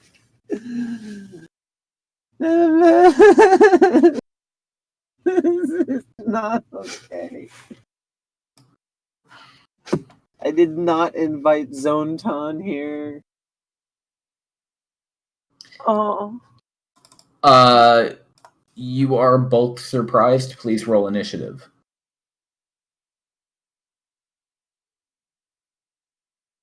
Click on my token, then press it. Nice initiative. First thing I do. Hey! Go ahead and roll initiative for your familiars, and Nimbus, please get in on this. But you are both surprised because Nimbus, you are nowhere near this. You hear a girlish scream. Yeah. Damn, Keen. Nice. Just need one for Badath. Okay, good.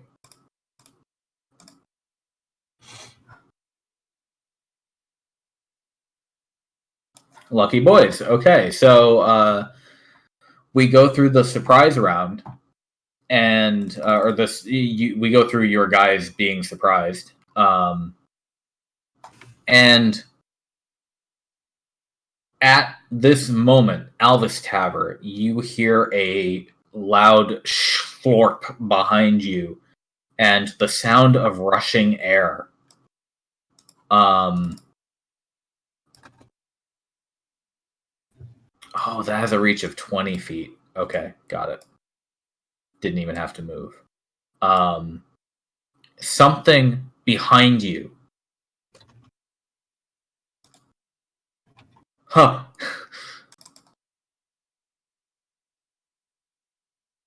Oh, 25. Wow. Or 24. Yeah, that hit me. Something behind you wallops you around the head and chest, and you are suddenly within the grip of a massive, very thick, green, slimy tentacle. You take 15 bludgeoning damage, and you are grappled. Damn. And you are lifted off of your feet and turned around to look this thing in its three-eyed eye stalk. It has a very big mouth. Your turn. It's acrobatics or athletics to get out of a grapples check? Correct. Your choice. DC 16. Don't forget, you've got inspiration. I do have inspiration. What does that do again? It gives you advantage on any roll you want. Yeah. Is there any way I could use disguise self to make myself look like unappealing as a meal? I will leave it up to you to decide if looking unappealing to a swamp monster is a good use of your action. No, it's not. I want advantage with my inspiration on using acrobatics to fuck out of this thing's grip. Okay. Yes, please roll something that gets you a 16 or higher. God. At least I have a +5 in acrobatics. God fucking damn it. Holy shit.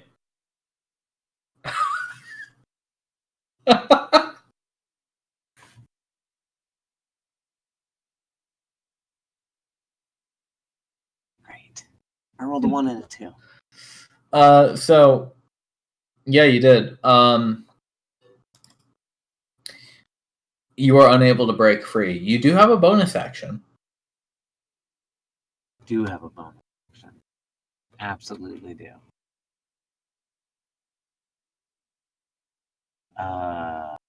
Can't dash, disengage, or hide, can I? No, your speed is 0. Oh, yeah. But that is the only effect being grappled has.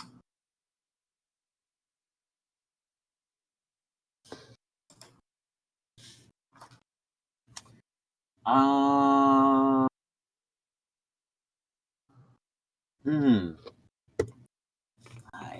oil myself and the creature. Ooh. Okay. So you fish around in your pack and yank out a flask of oil, and just smash it in front of you and start kind of like just drenching your whole body everywhere you can get with it, all over this thing's tentacle. Yes, that's exactly what I'm thinking of. Okay. That'll be your complete turn. Keen's turn. Keen will, having been on me, run up the monster's tentacle and bite it in the eye. But it can't do that because no combat option. Right. Will distract it. Will say very mean things and rat.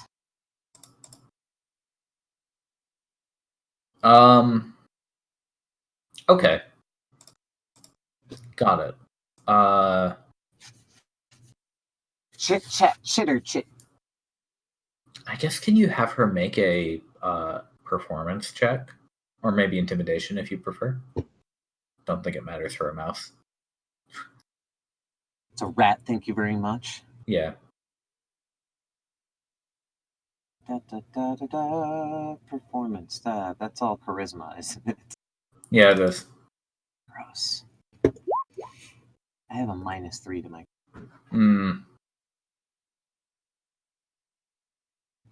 Yeah, it's going to be pretty tough for a rat to get even the attention of this massive thing.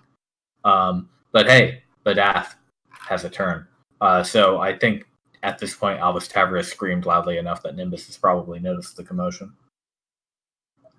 Yeah, and I did that. The perception roll that you see in chat there was me seeing whether the perception for what? That I rolled in chat. Yes. Why? I did that to see whether I, from that distance, noticed him smash a vial of oil on himself or not. And I would say sure. As I'm inhaling, I'm like ruling out the options. It's like, all right, well, we can't do firebolt, we can't do fireball, nothing with fire because it's gonna light him on fire even if I wrap it around him, because the whole damn thing's gonna be on fire here in a second. So let's get the character sheet back up. Let's see, it would be... Come on, roll 20.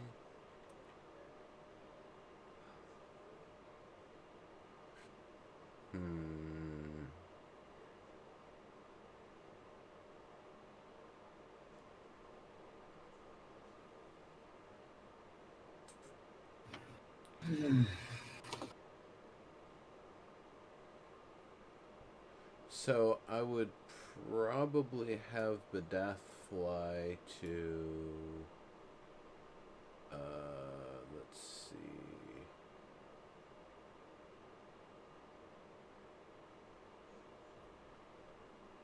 I would probably have Badath fly up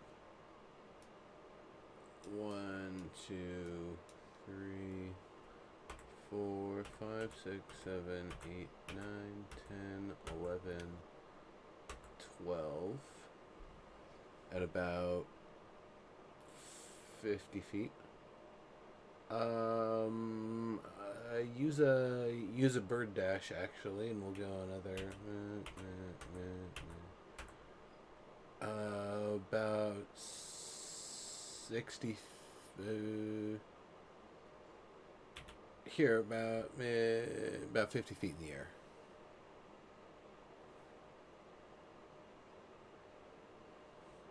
Making no sound or doing nothing to get the creature's attention if possible.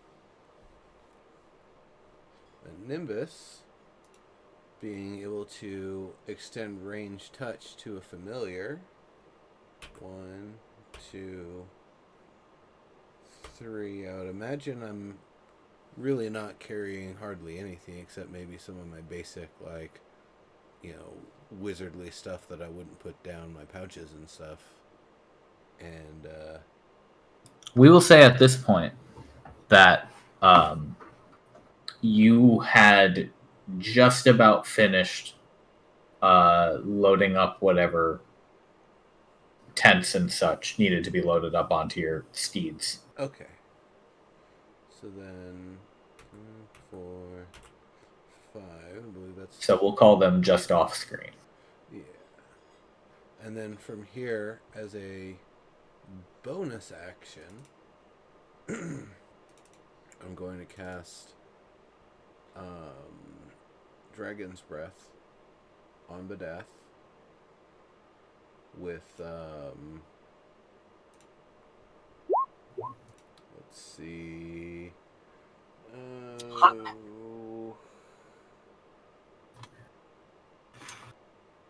best components ever. Let's do this one with lightning. Okay. So it'll be lightning breath. Then with my primary action,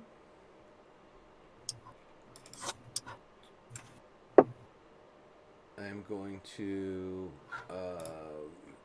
grab a vial of oil, and do I have an arm that can get it across that distance? I guess that'd be... Well, it's a ranged attack, so my agility or dexterity is high enough. Would I be able to hit it or get close to it with a vial from here? Do you mean you want to throw a vial? Yeah, a vial of oil. Let's see. How far is that? 50, 60. I'll let you make the throw with disadvantage. Okay. And even if it's we'd consider that long range. Yeah. Right. So go ahead and do a ranged dexterity. So just do like a dex roll. Yeah, I'll just use the dagger throw for the... Sure. A 14. I only had to click it once. My apology. But yeah, so 14, we'll take... 14's yeah, we'll take the 14. And that will, in fact, hit the monster. All right. So you threw a vial of oil at it? Mm-hmm. Okay, so that smashes on the side of this creature at this long range, and just oil splashes on it, and all of its eyes just swivel at you. And at this point, Albus Tabber, you are held aloft in the air by this tentacle, but this creature slowly turns its giant trunk legs one step counterclockwise, another step counterclockwise, and then begins to lumber.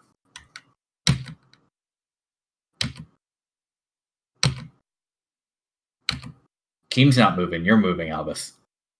Oh, I'm moving too? Yeah, I don't know why. Yeah. This thing is pulling you along with it in its tentacle. You are being, like, toted through the air. So I guess all three of us would be moving then. Is Keen on the monster? Yeah. Okay. Trying to distract it right in front of it. Or on top of it. So this thing starts lumbering toward the creature that just struck it. It seems to have been completely distracted from the character that it holds in its tentacle right now. I don't think it can reach Nimbus from here, so it will take the dash action to go a little bit further. Shit. I need to remember. And that'll be close enough. God damn it. I need to remember something about my character. Albus Tabber, we've got your turn. Let's remember the thing about your character. So, just so I say it to everybody, should have fucking done that. Oh no, I was surprised, wasn't I? No, you had your reaction back because your turn your surprise ended at the end of your turn. So you did have your reaction. Yeah, I didn't call it. Damn it. Unfortunately. Sad.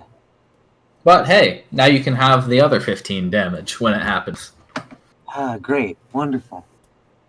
Alright, so I'm oiled up. I do that. I want to get the fuck out of here. Alright, I'll give you advantage on the acrobatics roll again. Lovely. Thank you so much. Oh, hey. Jesus Christ. Alright, arms up, you just shoot out of this thing's coiled and it squeezes shut around the tips of your hair. Mm-hmm. And you land on the ground. Okay. I am disengaging, Nimbus. Good idea. Should have Keen do that too. Or in character. That's set at a much higher and shriller rate. Oh yeah, no, I'm screaming in character. That's more like... Ah! Yeah, I recognize that scream. It's about the same scream you made when a fire elemental jumped on you. Yes, it is. I know that scream anywhere. He's getting away.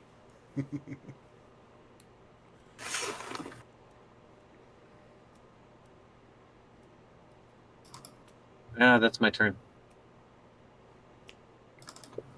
Okay. You took your dash? Yeah, you did. Okay. Keen. Can't cast prestidigitation through Keen, can I? Don't think so. It's not touch. Nope.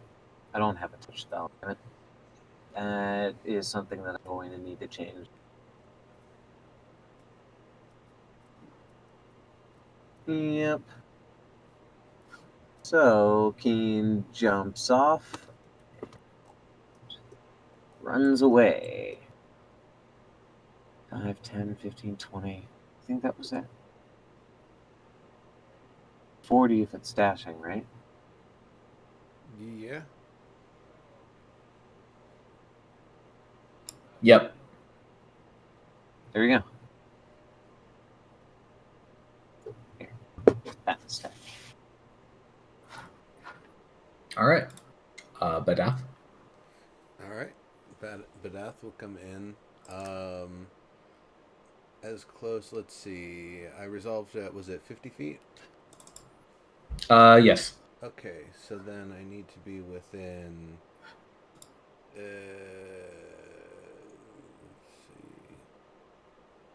So we'll dive down 40 while we approach. 5, 10, 15, 20...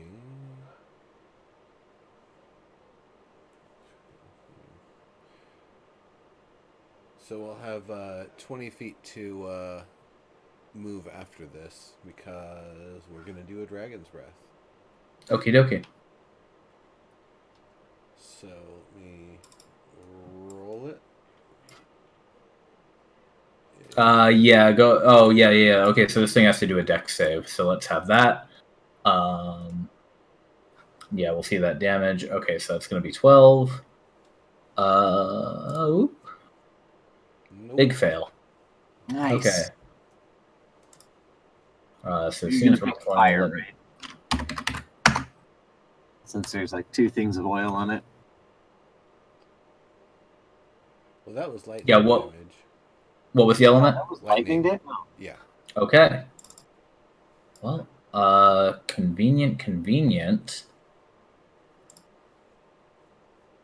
Oh, I got lucky.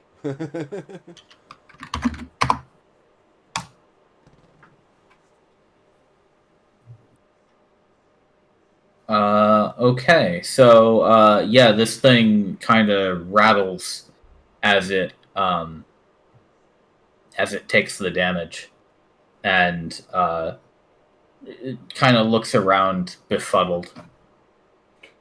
Badath is gonna probably caw gleefully as he retreats up and away to what would that be? Back up to 40 feet. Okay. Now it's your turn. All right, and then for me, it's gonna be 1, 2, 3, 4, 5, 6, and I'm going to place my fireball.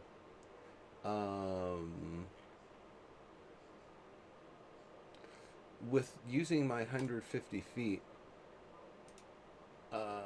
it's going to go kind of up and over and around in like a giant curveball or something. So instead of looking like it came from a straight line from me, it comes around thinking that something is attacking it from the northeast.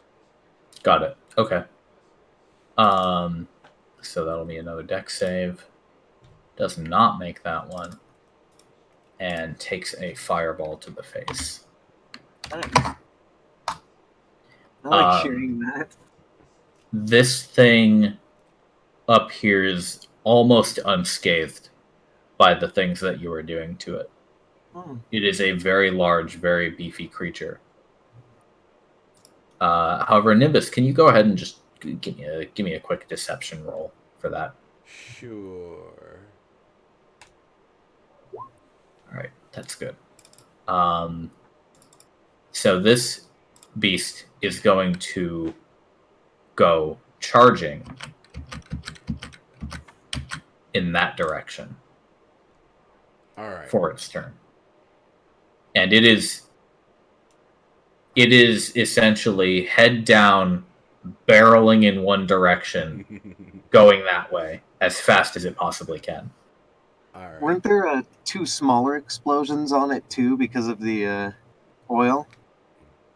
Oh, I suppose there could be. Yeah. So it's you know what I'll just do? running I'll on fire right now. Yeah. I'll toss a couple. Does the oil say anything about it? I think it does. In editing mode right now, so I can't.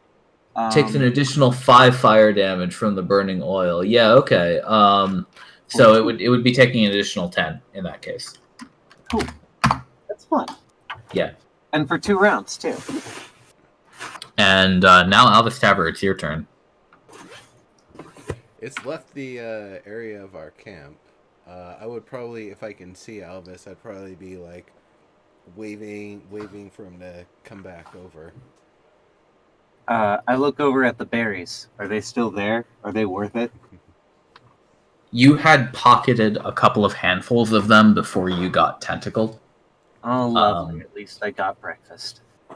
And there are still some on the bush. I'm going over it.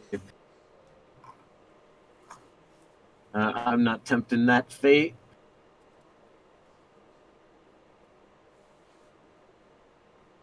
Okay.